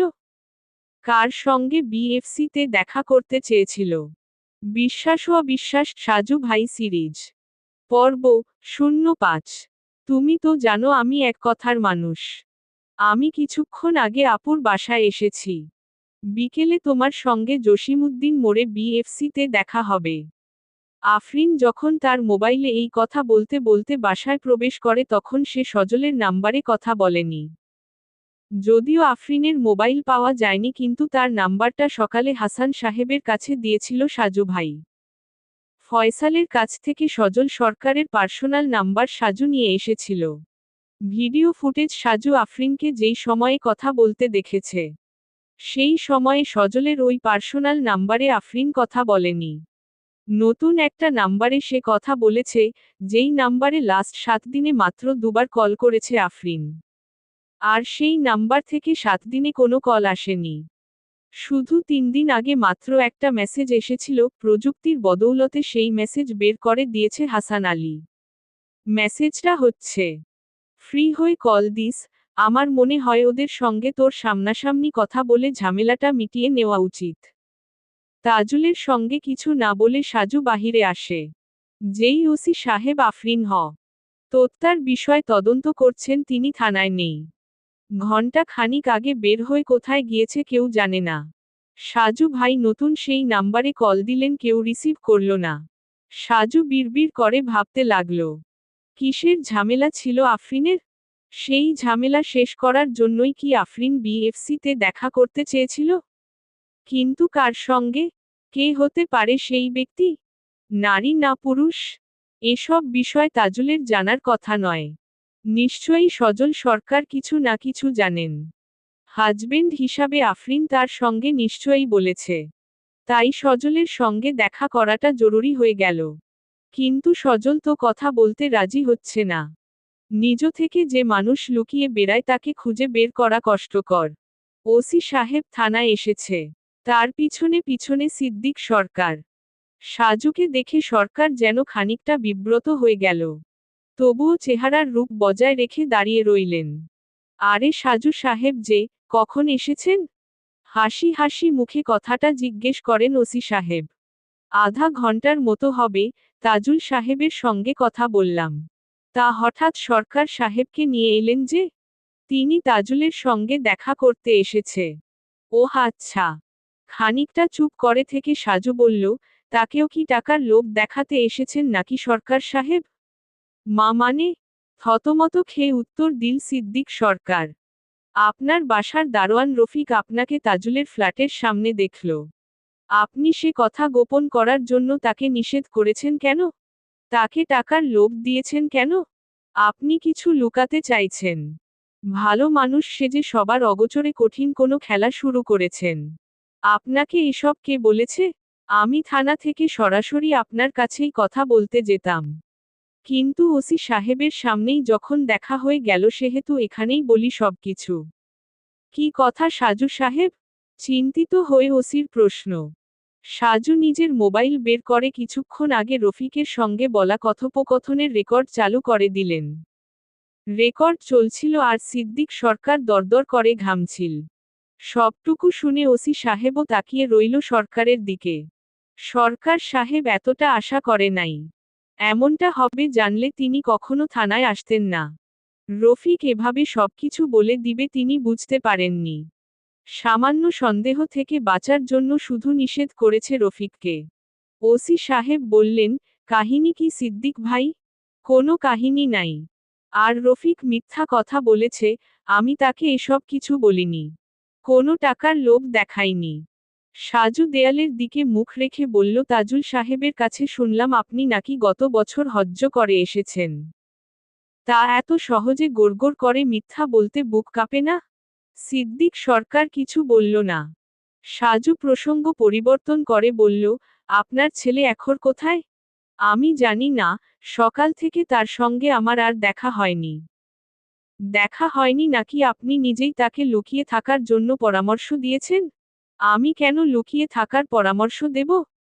আফরিনের পোস্টমর্টেম রিপোর্ট বের হলেই আপনার ছেলে যে আফরিনের স্বামী সেটা বের হয়ে যাবে। কে বলেছে এসব? সম্পূর্ণ মিথ্যা কথা। আমি সজলের বন্ধু ফয়সাল সাহেবের কাছে সবকিছু শুনেছি। পরশু রাতে তাজুলকে ডেকে অপমান করেছেন সেটাও তাজুল সাহেবের কাছে শুনলাম। মোটামুটি সবকিছু জানি বলতে পারেন। আপনি বরাবরই সবসময় ভালো সাজার চেষ্টা করেছেন। ভেবেছিলেন যদি বেশি আগ্রহ প্রকাশ করেন তাহলে আপনার উপর কোনো সন্দেহ আসবে না। কিন্তু ছোটবেলার সেই কথাটা ভুলে গেছেন যে অতি ভক্তি চোরার লক্ষণ, তাই না? ওসি সাহেব বললেন, ওনার প্রশ্নের উত্তর দেন সিদ্দিক ভাই। চুপ করে আছেন কেন? মাথা নিচু করে সিদ্দিক সরকার বলল, আমি জানি না আপনি কি কি জেনেছেন। তবে আমি ধরে নিচ্ছি আপনি যা যা জানতে পেরেছেন সবকিছু সঠিক। মেনে নিলাম আপনার কথা। কিন্তু বিশ্বাস করুন আমি ওই মেয়েকে খুব করিনি। তাহলে রফিককে কেন নিষেধ করেছেন? ওই কথা জানলে তো যে কেউ সন্দেহ করবে। তাছাড়া আমার ছেলে এরকম একটা কাজ যেহেতু করেছে তাই সব সন্দেহ আমার উপর আসবে। তাই ওকে শুধু ডেকে নিয়ে বলেছিলাম তখনকার কথা কাউকে বলিস না। অন্তত একটা সন্দেহ হতে মুক্তি থাকতাম। কিন্তু আমার কি দুর্ভাগ্য, সেটাই বড় বিপদ হয়ে গেল। আপনি আপনার ছেলের বউকে কেন মেনে নিলেন না? যখন জানতে পেরেছেন আফরিন মা হতে চলেছে তখন অন্তত আপনার সিদ্ধান্ত বদলে ফেলা দরকার ছিল। আমি মানছি আমার ভুল হয়ে গেছে। কিন্তু তাই বলে আমাকে খুব বলবেন না। বিশ্বাস করেন আমি সত্যিই কিছু করিনি। সাজু বলল, বিশ্বাস অবিশ্বাসের এই দুনিয়ায় আমরা সবসময় বিশ্বাসের কাছে হেরে যাই। এক ব্যক্তি বলেছিলেন পৃথিবীতে মানুষ ধর্মগ্রন্থ আর আদালতে নাকি সবচেয়ে বেশি মিথ্যা কথা বলে। আর আজকাল মানুষ সবচেয়ে বেশি মিথ্যা কথা বলে অপ্রয়োজনে। ওসি সাহেব বললেন, আপনি ওই বাসায় গিয়ে মেয়েটাকে খুব করেছেন তাই না? না, বললাম তো আমি জানি না। তাছাড়া ওই মেয়ে যে গতকাল সকালে আমার বাড়িতে এসেছে সেটাও জানতাম না আমি। আমি তো আগের দিন রাতে তাজুলকে বলেছিলাম ওই মেয়ে যেন এই বাড়িতে আর না আসে। সাজু ভাই বললেন, ওসি সাহেব আপনি কি একটা বিষয় লক্ষ্য করেছেন? আফরিনকে খুব করা খুব নীর হাতে বেশি সময় ছিল না। এটা কেন বলছেন? যদি সময় থাকতো তাহলে আফরিনের শটা সিলিং ফ্যানের সঙ্গে ঝুলাইতে চাইতো। তাহলে মামলা পুরোপুরি উল্টে যেত। হুম, আপনার যুক্তি ঠিকই আছে। তখন আমরা এটা আত্মহত্যা ভাবতাম। সাজু ভাই সিদ্দিক সরকারের দিকে তাকিয়ে বললেন, আমি আপনার ছেলের সঙ্গে কথা বলতে চাই। তাকে কল দিয়ে আমার সামনে বসে কথা বলেন। জিজ্ঞেস করেন সে কোথায়। সিদ্দিক সরকার সঙ্গে সঙ্গে মোবাইল বের করে ছেলের কাছে কল দিলেন। সাজু মোবাইল হাতে নিয়ে লাউডস্পিকার অন করে দিল। তারপর ইশারায় কথা বলার নির্দেশ দিলেন। সজল বলল, হ্যাঁ বাবা বলো। বাবা কোথায় তুই? মানিকগঞ্জে আছি। কেন কি হয়েছে? সাজু সাহেব তোর সাথে দেখা করতে চায়। তোর সঙ্গে নাকি জরুরি কথা আছে। তার সঙ্গে আমার কোনো কথা নেই। আর তুমি তাদের কাছে আফরিন আর আমার বিষয় কিছু বলতে যেও না। পোস্টমর্টেম রিপোর্ট পাবার আগ পর্যন্ত তারা যেন কিছু জানতে না পারে। তিনি সবকিছু জেনে গেছেন। কিভাবে সম্ভব? ফয়সাল সবকিছু বলে দিয়েছে। তুই নিজেকে বাঁচাতে হলে তার সঙ্গে দেখা করে যা যা জিজ্ঞেস করে তার ঠিক ঠিক উত্তর দে। তাহলে তারা বৌমার আসল নিকে খুঁজে বের করতে পারবে। তোকেও লুকিয়ে লুকিয়ে থাকতে হবে না। এখন বৌমা হয়ে গেল। এতদিন কত অনুরোধ করলাম তখন তো মানলে না। আর আজ যখন মেয়েটা রা গেছে তখন বৌমা হয়ে গেল। আমি কারো সঙ্গেই দেখা করতে পারবো না। সাজু ভাই পাশ থেকে বলল, আপনার সঙ্গে আমার দেখা করাটা জরুরি মিস্টার সজল। আফরিন বেশ কিছুদিন ধরে একটা ঝামেলার মধ্যে ছিল। সেই বিষয়ে কিছু জানেন নাকি? সজল খানিকটা থতমত খেয়ে গেল। তারপর তার বাবাকে উদ্দেশ্য করে বলল, তোমার পাশে সাজু বসে আছে বাবা? হ্যাঁ, আমি থানায়। তাকে বলে দাও যে আমি কোনো ঝামেলার কথা জানি না। আফরিন কখনো সেরকম কিছু আমার কাছে কখনো বলে নাই। সাজু বলল, আপনি কি আমার সঙ্গে দেখা করার জন্য আগ্রহী নয়? কোনো কারণে ধরা পড়ার ভয় লাগে তাই না সজল? আপাতত আপনার সঙ্গে দেখা করা প্রয়োজন মনে করছি না। যেহেতু আপনি সবটাই ফয়সাল ভাইয়ের কাছ থেকে জানতে পেরেছেন, সেহেতু নতুন করে বলার মতো কিছু নাই আমার। যেটা বলার আছে সেটা হচ্ছে যে আফরিনের তোত্তার কথা আমি কিছু জানি না। আপনার বাবা কিন্তু এখন থানায়। আপনি যদি আমাদের সাহায্য না করেন আমরা তাকে থানায় রাখতে বাধ্য হব সজল। যা ইচ্ছে করেন, আমার বাবার জন্যই আজকে এরকম হয়েছে। তিনি যদি মেনে নিতেন তাহলে ঘটনা ভিন্ন হতে পারত। সিদ্দিক সরকার চেঁচিয়ে উঠল। বললেন তোর কি মাথা খারাপ হয়ে গেল নাকি? নিজের বাবার সম্পর্কে এসব কি কথা বলিস? আমি রাখলাম। সাজু বলল, আমি যদি বলি আপনার জন্যই সবকিছু হয়েছে সজল সাহেব। আপনার স্ত্রীকে আপনিই তোত্তা করেছেন। কিন্তু সিলিং ফ্যানের সঙ্গে ঝুলিয়ে রাখার সুযোগ পাননি। কারণ আফরিনের দুলাভাই তাজুল তখন কল দিচ্ছিল বারবার। আর আপনি আফরিনের মোবাইলের কল রিসিভ না করে একটা মেসেজ করেন। সেই মেসেজে তাজুলকে বাসায় আসতে বলেন। আপনার ধারণা ছিল তাজুল বাসায় এসে লাশ দেখবে। তারপর সব দোষ তার উপর পড়বে। ঠিক যেমনটা এখন সব দোষ তার উপর পড়েছে। আপনি রাস্তার পাগলের মতো কথা বলছেন মিস্টার সাজু। আপনি যদি আমাকে পাগল মনে করেন তাহলে তো ভুল করবেন। সম্ভবত সেটাই মনে করেছেন, না হলে এভাবে কথা বলতে পারতেন না। কল কেটে গেলে সিদ্দিক সরকার অসহায় হয়ে তাকিয়ে রইল। সাজু ওসি সাহেবকে বলল, আফরিনের শের খবর কি? ওসি সাহেব বললেন, দুপুরের পরে আফরিনের মামা হাসপাতাল থেকে শ নিয়ে এসেছে। মিতু ও তার মা বাবা এখান থেকে সরাসরি গ্রামের বাড়িতে চলে গেছে। শ গ্রামের বাড়িতে দাফন করা হবে। তাদের গ্রামের বাড়ি কোথায়? মানিকগঞ্জে। কোথায় বললেন? মানিকগঞ্জ? হ্যাঁ, এইমাত্র সজল বলল সে মানিকগঞ্জ আছে। তার মানে সজল আফরিনের সদা ফোন করতে মানিকগঞ্জে গেছে। তাই তো। ওসি সাহেব সজলের বাবার দিকে তাকিয়ে বললেন, আফরিনের লাশটা ঝুলানো হলে মনে হয় খুব নির জন্য ভালো হতো। তোত্তহ। তোত্তা ভেবে পোস্টমর্টেম করে প্রেগন্যান্সি ধরা পড়ত। সবাই ভাবত অপবাদ থেকে বাঁচার জন্য তোত্তহ। তোত্তা করেছে। কিন্তু এখন দেখুন কতজন ফেঁসে যাচ্ছে। এজন্যই বলে সত্য কখনো চাপা থাকে না। মাত্র 15 মিনিট আগে মাগরিবের আজান দেওয়া হয়েছে। সরকার বাড়ির ভেতর গেইটের কাছে বসে বসে গল্প করছে রফিক ও সিদ্দিক সরকারের ড্রাইভার। সিদ্দিক সরকারের একটা গাড়ি আছে, সেই গাড়ির ড্রাইভার। দুজনের কেউ নামাজ পড়তে যায়নি। আফরিন হত্যার ঘটনা নিয়েই দুজনের সলাপরামর্শ চলছে। সরকার বাড়ির সামান্য দূরে মাস্ক পরে মাথায় হেলমেট দিয়ে দুটো লোক দাঁড়িয়ে আছে। তাদের একজনের হাতে একটা ৪৫ ফিট লম্বা চিকন ১০ মিলিমিটার রড। রডের এক প্রান্ত ওয়ার্কশপ থেকে মেশিনের সাহায্যে সূচালো করে নিয়ে আসা হয়েছে। যে দুজন দাঁড়িয়ে আছে তাদের মধ্যে একজন বেশ মোটা আর দ্বিতীয়জন সুস্বাস্থ্যের অধিকারী। তাদের সঙ্গে একটা বাইক আছে। একজন বলল, আমি ডাক দিয়ে গেইটের কাছে নিয়ে আসব। কথা বলার মধ্যেই তুই কাজটা শেষ করবি। খবরদার মিস হয় না যেন। ঠিক আছে, মিস হবে না। লাই হয়তো গেইট খুলতে চাইবে না, তাই রড পুড়ে গরম করে নিয়ে এসেছি। ২ সেকেন্ডের মধ্যে এটা শরীরের এপাশ থেকে ওপাশে বের হয়ে যাবে। দুজন এগিয়ে গেল সরকার বাড়ির সামনে। দ্বিতীয় লোকটা বাইক থেকে নেমে গেল। তার হাতে সেই সূচালো রড। রডের প্রান্ত খুবই গরম। যে প্রান্ত হাত দিয়ে ধরেছে সেখানে মোটা কাপড় পেঁচিয়ে নিতে হয়েছে। অস্ত্র বা ছোট কিছু হলে কাজটা করা যেত না। কিন্তু রড দেখে রফিকের সন্দেহ হবে না, এটাই স্বাভাবিক। মোটা লোকটা বাইকে বসেই রফিককে ডাক দিয়ে বলল, রফিক ভাই, এদিকে আসেন তো। রফিক গেইট না খুলে গেইটের একদম কাছে দাঁড়িয়ে বলল, কারা আপনারা? রড হাতে দ্বিতীয় লোকটা বলল, তোর আমরা নেমকহারা। মেয়ের বাচ্চা, তুই যার নুন খাইলি আজ তারই বিরুদ্ধে পুলিশের কাছে সাক্ষী দিলি? রফিক কিছু বলার আগেই দ্বিতীয় লোকটা তার হাতের রডটা গেইটের গ্রিলের ফাঁক দিয়ে রফিকের পেটের খানিকটা উপর দিয়ে ঢুকিয়ে দিল।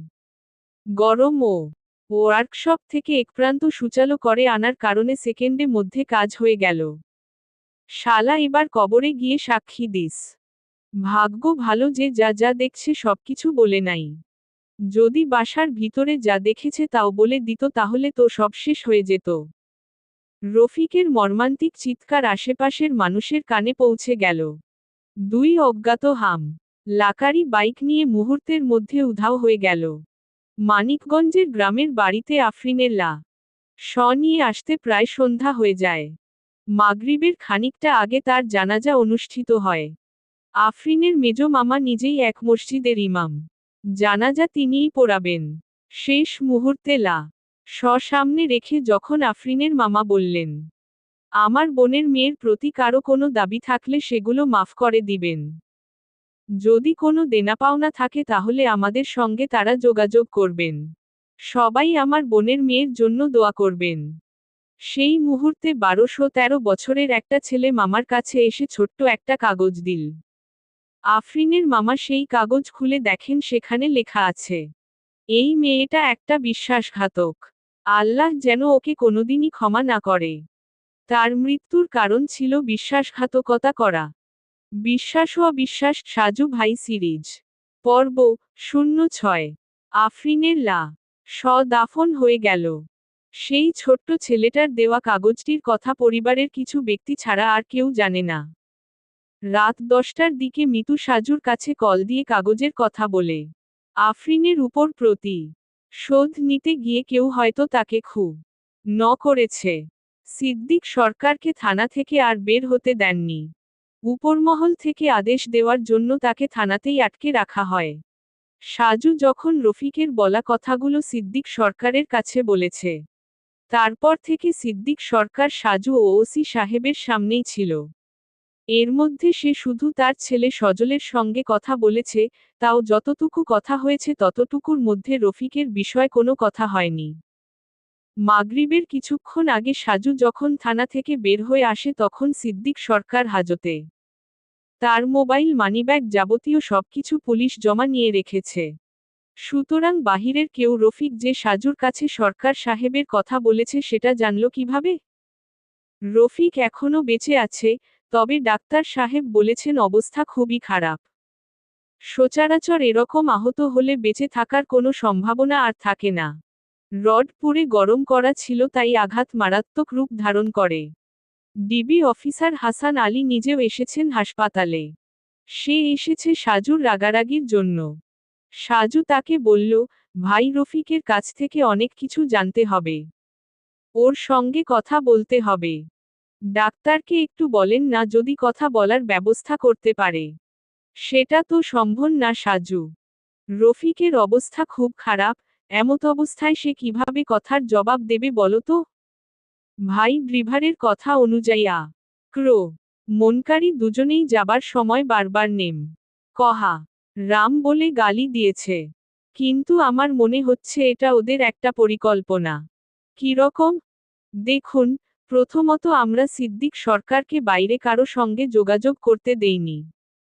আর দ্বিতীয়ত সিদ্দিক সরকারের লোক যদি ক্রো মন করে থাকে তাহলে কোনোদিনই তার নাম বলে যাবে না।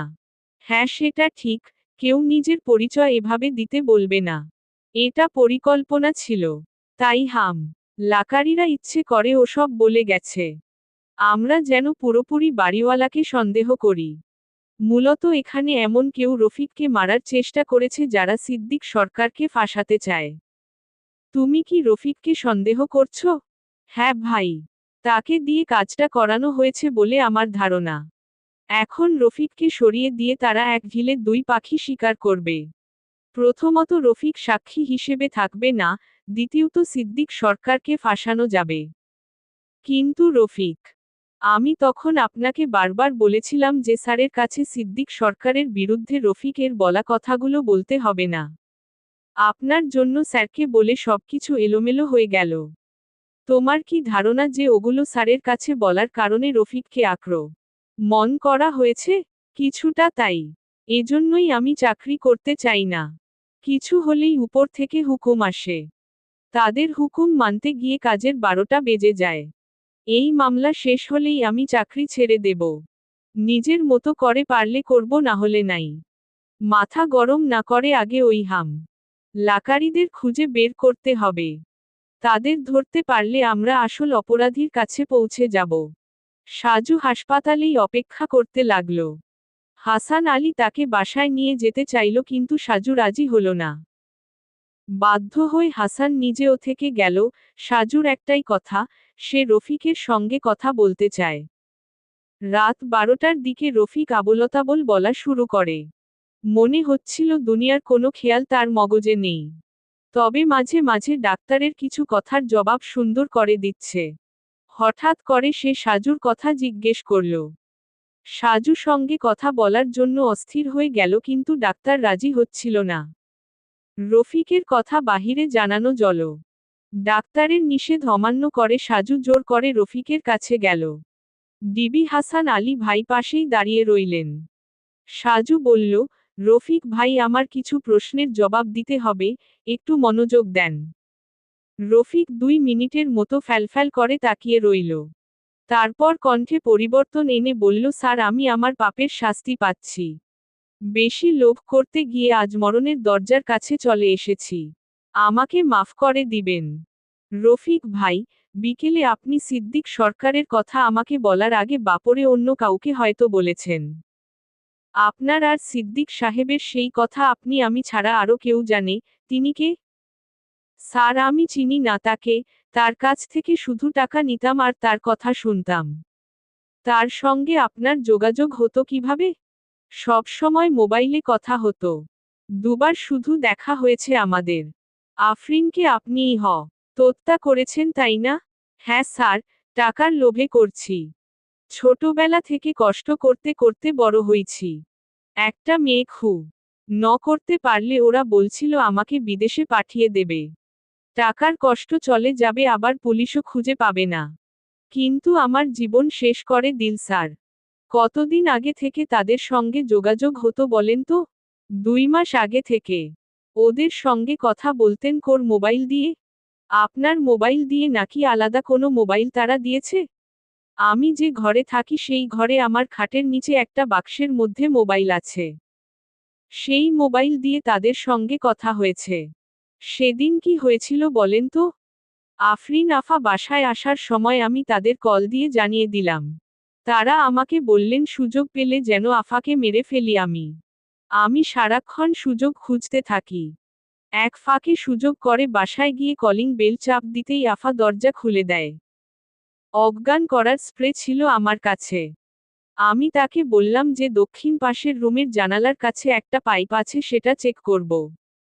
আফা আমাকে সেই রুমে নিয়ে গেল। আমি রুমের মধ্যে গিয়ে আফার মুখে স্প্রে করে দিলাম। যখন তিনি অজ্ঞান হয়ে গেল তখন তার ওড়না দিয়ে তাকে বিছানায় ফেলে দিলাম। রফিক হাঁপাচ্ছে, তার প্রচুর কষ্ট হচ্ছে সেটা বোঝা যাচ্ছে। কিন্তু এখনো আসল অপরাধীর পরিচয় নিশ্চিত হয়নি। একটু সামলে নিয়ে রফিক বলল, আমি আমার পাপের শাস্তি দুনিয়া থেকে হাতে হাতে নিয়ে যাচ্ছি স্যার। তবে বিশ্বাস করেন আমি ওই লোককে চিনি না। টাকার জন্য কাজ করছি স্যার, আমাকে মাফ করে দিয়েন। সাজু কিছু না বলে চুপচাপ বসে রইল। কারণ রফিকের শ্বাস নিতে কষ্ট হচ্ছে।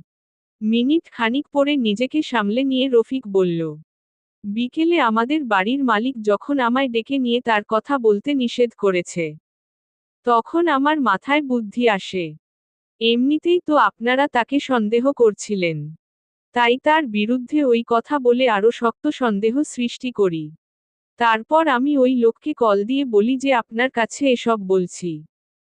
হাসান আলী পাশ থেকে বলল, তারপর তারাই তোমাকে করতে লোক পাঠিয়েছে। আর যাদের পাঠিয়েছে তাদের শিখিয়ে দিয়েছে যেন বাড়িওয়ালার কথা বলা হয়। রফিক বলল, আমি জানতাম তারা আসবে। সাজু অবাক হয়ে বলল, মানে? আমাকে বলা হয়েছিল আমার উপর থেকে পুরোপুরি সন্দেহ দূর করতে হবে। আর সেজন্য দুজন লোক এসে আমাকে দিয়ে ঘাত করবে। আমি সামান্য আহত হয়ে গেলে সম্পূর্ণ দোষ বাড়িওয়ালার উপর পড়বে। আপনি কি ইচ্ছে করেই ড্রাইভার নিয়ে অপেক্ষা করছিলেন, যেন তাদের বলা কথা শুনে ড্রাইভার সাক্ষী দিতে পারে? হ্যাঁ হ্যাঁ, কিন্তু ওরা আমাকে জানে মেরে ফেলবে আমি ভাবি নাই। রফিক আরো অস্থির হয়ে গেল। ডাক্তার এসে তাকে নিয়ে ব্যস্ত হয়ে গেল। সাজু ও হাসান আলী বারান্দায় এসে দাঁড়িয়ে রইল। দুজনেই চিন্তিত, কে হতে পারে সেই ব্যক্তি। হাসান আলী বলল, তাহলে আফরিনের দাফনের সময় ওই অজ্ঞাত ব্যক্তি বিশ্বাসঘাতকতা করার কাগজটা লিখে পাঠিয়েছে। হ্যাঁ ভাই, এখন আমাদের খুঁজে বের করতে হবে আফরিন কার সঙ্গে এরকম বিশ্বাসঘাতকতা করেছে। ওই নাম্বারটা আরেকবার কল দাও, যে নাম্বারে আফরিন কথা বলে বিকেলে বিএফসিতে দেখা করতে চাইল। যে মেয়ে মেসেজ দিয়ে সবকিছু ঠিকঠাক করতে বলল। আমার মনে হয় সেই মেয়ে সবকিছু জানে। অন্তত ঝামেলার কথা জানবে নিশ্চয়ই। কারণ সে যে মেসেজ দিয়েছে সেখানে এরকমই কিছু ইঙ্গিত পাওয়া গেছে। একটা অনুরোধ করি হাসান ভাই। হ্যাঁ করো। এসব কথা স্যারকে আপাতত বলবেন না। স্যার তখন দেখবেন আরেক হুকুম জারি করবে। রফিক যে নের কথা স্বীকার করেছে, আর আমরা যে অজ্ঞাত তাদের অনুসন্ধান শুরু করব সে কথা আপনি আর আমি ছাড়া কেউ জানবে না। কিন্তু স্যার তো বারবার কল দিচ্ছে। আপনাকে অনুরোধ করছি প্লিজ ভাই, না হলে আমি এখান থেকেই বাসায় চলে যাব। ঠিক আছে, বলবো না। মেলা মেলা ধন্যবাদ। রফিক মারা গেল ভোরবেলা ফজরের আজানের একটু পরে। সাজু হাসপাতালেই ছিল। ডাক্তার এসে রফিকের মৃত্যুর কথা নিশ্চিত করেন। পোস্ট মর্টেম করতে হবে। রাতে অনেকবার সেই নাম্বারে কল দিয়েও কোনো লাভ হলো না। নাম্বার বন্ধ ছিল। সকাল বেলা হাসপাতাল থেকে বের হয়ে সাজু আবার সেই নাম্বারে কল দিলেন। দুবার রিং বাজতেই কল রিসিভ করল একটা মেয়ে। সাজু নিজের পরিচয় দিয়ে বলল, গতকাল থেকে কল দিচ্ছি আপনাকে। আমি পরশু রাত থেকে অসুস্থ, তাই মোবাইল থেকে দূরে ছিলাম। বারবার অনেকে কল দিচ্ছে, তাই মা মোবাইল বন্ধ করে রেখেছিল। আপনার নাম কি? শারমিন চৌধুরী। আফরিন নামে কাউকে চিনেন আপনি? জি, আমার বান্ধবী। সে হয়েছে সেটা তো নিশ্চয়ই জানেন? হ্যাঁ জানি, আর এরকম কিছু হতে পারে সেটাও আমি জানতাম। এমনকি আফরিন নিজেও কিছু একটা বুঝতে পেরেছে কিন্তু পাত্তা দিত না। সেদিন আমাদের দেখা করার কথা ছিল, কিন্তু আমার হঠাৎ করে হার্টের ব্যথাটা বাড়তে থাকে।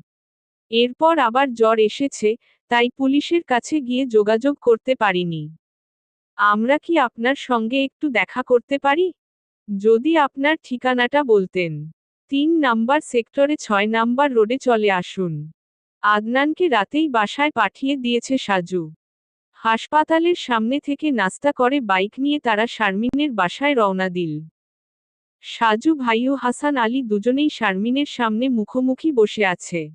শারমিন যে সত্যি সত্যি অসুস্থ সেটা তার চেহারায় স্পষ্ট বোঝা যাচ্ছে। সাজু বলল, বলেন তো আফরিনের সঙ্গে কার সমস্যা ছিল? সাথীর সঙ্গেও একটা অপরাধ করেছিল। সাথীকে? আমাদের একটা বান্ধবী ছিল। এখন নেই? না নেই, 2 বছর আগে সে আত্মহত্যা করে। মা রা গেছে। সাথী কি তাহলে আফরিনের কারণে আত্মহত্যা করেছে? মানে এরকম কিছু? সাথী যথেষ্ট সুন্দরী ছিল, তবে খুব লাজুক ও ভীতু টাইপের। পড়াশোনায় অনেক মেধাবী। আচ্ছা তারপর? আমাদের একটা বন্ধু শাকিল সাথীকে অনেক পছন্দ করত। শাকিল ছিল বড়লোকের সন্তান। কিন্তু সাথী তাকে অবহেলা করত। কিন্তু শাকিল তবুও তার পিছনে পিছনে ঘুরত। তখন কি আপনারা একসঙ্গে পড়াশোনা করেন সবাই? হ্যাঁ। ঠিক আছে তারপর বলেন। একদিন পরে সাথীর জন্মদিন ছিল। শাকিল তখন আফরিনকে বলে যে সাথীর জন্মদিনে সে স্পেশাল একটা সারপ্রাইজ দেবে। আর সেজন্য আফরিনের সাহায্য চায় শাকিল। সেটা কেমন সারপ্রাইজ? মিরপুরে শিকলদের একটা বাসা আছে। সেখানে সে জন্মদিনের আয়োজন করবে। আফরিন যেন সাথীকে নিয়ে সেখানে যায়। শাকিল বলেছিল যে সাথীর জন্মদিনে যদি ভালো কিছু করতে পারে তাহলে হয়তো রাজি হতে পারে। তাই আফরিন রাজি হয়ে গেল। পরদিন সাথীকে নিয়ে মিরপুরে চলে যায় আফরিন। আফরিনকে সাথী অনেক বিশ্বাস করত তাই যেতে রাজি হয়ে যায়। আপনি জাননি? না, আমাকে বলে নাই কিছু। আর আমি তখন মা বাবার সঙ্গে কক্সবাজার ছিলাম। তারপর কি হলো? বিশ্বাস ও অবিশ্বাস সাজু ভাই সিরিজ পর্ব 07 সমাপ্ত। শাকিল মনে মনে এতটা খারাপ পরিকল্পনা করে রেখেছে আফরিন যদি জানত, তাহলে আফরিন কোনোদিনই সেখানে যেত না। আফরিন ও সাথী সেই বাসায় যাবার পরে শাকিল যখন সামনে আসে তখন সাথী অবাক হয়ে যায়। আফরিন তাকে অভয় দিয়ে শান্ত থাকতে বলে। এরপর নাস্তার ব্যবস্থা করে শাকিল। শুরুতেই সে এতটা ভালো ব্যবহার করে যা দেখে আফরিন ভেবেছিল সত্যি সত্যি শাকিল সবকিছু সাথীকে খুশি করার জন্য করছে। জন্মদিনের সকল আয়োজন ছিল বেশ চমৎকার। কিন্তু কোন খাবারের মধ্যে যে অচেতন করার ওষুধ ছিল দুজনের কেউ জানে না। আফরিন বলেছিল, সে যখন চোখ মেলে তাকায় তখন সে সোফায় শুয়ে আছে। এরপর পাশের রুমে গিয়ে সাথীকে বিছানায় বিবস্ত্র অবস্থায় চাদর দিয়ে জড়ানো দেখতে পায়। আফরিন চাঁদে সরিয়ে সাথীর সঙ্গে কি হতে পারে সব বুঝে যায়। সে মোবাইল বের করে শাকিলের কাছে কল করে। শাকিল বলে যে, সে নাকি ফ্ল্যাটে নেই। আফরিন যেন সাথীকে নিয়ে বাসায় চলে যায়। আর এসব কথা কাউকে জানালে সাথীর অচেতন অবস্থায় উলঙ্গ ছবি অনলাইনে ছড়িয়ে দেবে। ঘটনার পরে সাথী মাত্র একদিন ঢাকায় ছিল। তারপর সে চলে যায় গ্রামের বাড়িতে। গ্রামের বাড়িতে যাবার 4 দিন পরে আমরা জানতে পারি যে সাথী আত্মহত্যা করেছে। সাথীর এক কাজিন এসে ঢাকা থেকে ওর যাবতীয় জিনিসপত্র নিয়ে চলে গেল। আফরিন মানসিকভাবে ভেঙে পড়ে খুব। সাথীর মৃত্যুর জন্য নিজেকে দায়ী করে সব সময়। কিন্তু আফসোস করে তো লাভ নেই। পৃথিবী থেকে একবার যে চলে যায় সে তো আর কোনোদিন পৃথিবীতে ফিরে আসে না। সেজন্যই মানুষের সঙ্গে মান অভিমান হলে বিদায় নেবার আগেই সবকিছু ঠিকঠাক করা উচিত। কে পৃথিবীকে বিদায় বলে সবকিছু স্মৃতি করে চলে যাবে, কে জানে? সাজু বলল 2 বছর আগের ঘটনা নিয়ে নতুন করে কবে থেকে ঝামেলা হয়েছে? আর আপনার বন্ধু সেই শাকিল কোথায়? শাকিল অ্যাক্সিডেন্ট করে মারা গেছে 3 মাস আগে। তবে আমার আর আফরিনের ধারণা যে শাকিলকেও পরিকল্পনা করে খুব করা হয়েছে। শুধু নাম দেওয়া হয়েছে অ্যাক্সিডেন্ট। সাথীর গ্রামের বাড়ি কোথায়? কুষ্টিয়ার মিরপুরে। ওর পরিবারে কে কে আছে? আমি জানি না। মাস 3 আগে একদিন আফরিনের কাছে একটা কল আসে। কলকারী জানান যে সাথী নাকি তার বাড়িতে একটা ডায়েরিতে সেদিনের সেই ঘটনা লিখে গেছে। আর সেখানেই বিশ্বাসঘাতক হিসেবে আফরিনের নাম লিখে গেছে সাথী। আফরিন বারবার বোঝাতে চেষ্টা করে যে সে কিছু ইচ্ছে করে করেনি। কারণ সে জানত না এরকম একটা ঘটনা হবে। কিন্তু সেই অজ্ঞাত ব্যক্তি সেসব বিশ্বাস করে না। সপ্তাহে 2-3 বার কল দিয়ে শুধু মৃত্যুর কথা স্মরণ করে দিত। আফরিন বিরক্ত হতো। তারপর পুরাতন নাম্বার পরিবর্তন করে কিন্তু নতুন সিমে আবার কল আসে। সাথীর ফেসবুক আইডি ছিল? আর সেটা কি এখনো আছে? হ্যাঁ আছে। একটু মোবাইল বের করে ফেসবুকে লগইন করুন তো। আর সাথী কি তার নিজের ছবি ফেসবুকে পোস্ট করত? হ্যাঁ পোস্ট করত। ঠিক আছে বের করেন। সাজু ভাই সিরিজের গল্প মোহাম্মদ সাইফুল ইসলাম ছাড়া আর কেউ লিখে না। ওসি সাহেবকে সঙ্গে নিয়ে সাজু ও ডিবি হাসান আলী সরকার বাড়িতে প্রবেশ করল।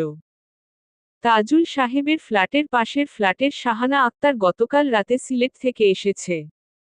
আজকে তার অফিসে যেতে হবে না কারণ সে কদিন ধরে সিলেটে অফিসিয়াল কাজ করেছে। যে কজন সিলেট থেকে এসেছে সবার আজকে ছুটি। দারোয়ানের রুম থেকে তার সেই লুকিয়ে রাখা মোবাইল হাতে নিয়ে সাজু বসে আছে। ওসি সাহেব বসে আছে তাদের পাশেই। তাদের সামনে অস্বস্তি নিয়ে বসে আছে শাহানা আক্তার। আফরিনের ত্যাকাণ্ডের সময় সে ঢাকায় ছিল না। তবুও কেন পুলিশ তার সঙ্গে কথা বলতে এসেছে? ওসি সাহেব বললেন কেমন আছেন? জি ভালো। শাহানার শুকনো উত্তর। আর দুদিন পরে তো আপনার ছোট বোন সাথীর জন্মদিন। তা মৃত বোনের জন্মদিনে কোনো আয়োজন করবেন না? আমার বোনের কথা আপনি জানেন কিভাবে? আমরা আরও অনেক কিছু জানি। আপনার বোনের মৃত্যুর জন্য দায়ী দুজনকেই তো পৃথিবী থেকে সরিয়ে দিলেন। এবার নিশ্চয়ই মনের তৃপ্তি পেয়েছেন? শাহানা বিব্রত হয়ে গেল, কি জবাব দেবে সেগুলো খুঁজে পাচ্ছে না। ওসি সাহেব মুখে গম্ভীরতা বজায় রেখে বললেন, অনেক প্ল্যান করেছিলেন কিন্তু, চমৎকার। কিসের প্ল্যান?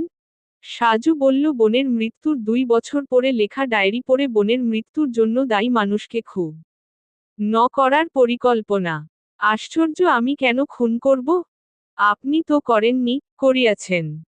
আফরিনের সেই বান্ধবীর কাছে সাথীর ফেসবুক আইডিতে সাথী ও তার বোন শাহানার কিছু ছবি পাওয়া যায়।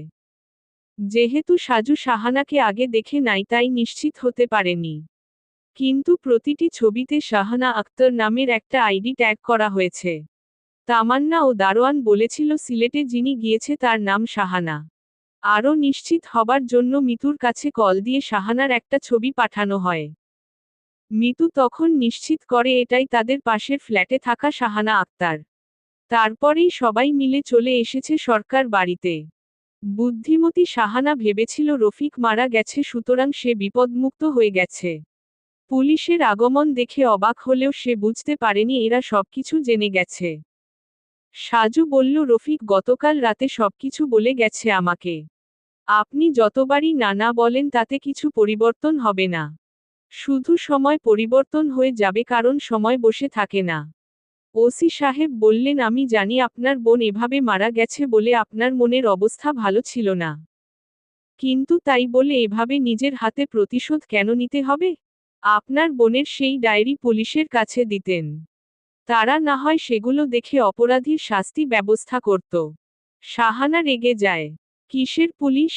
আমার ভালো করে জানা আছে এদেশে কিভাবে বিচার সম্পন্ন হয়। আইনের আশ্রয় নিতে গিয়ে নিজেকে হাসির পাত্রী বানাতে চাইনি। ওসি সাহেব বললেন আপনার বাকি সহযোগীরা সবাই কোথায়? তাদের ঠিকানা দিন অথবা তাদের আত্মসমর্পণ করতে বলেন। আমি তাদের চিনি না। কেন? তাদের সঙ্গে সবকিছু নিয়ে আলোচনা কে করত? আছে একজন, তিনি আমার কাজ ভালোভাবে করে দিয়েছেন।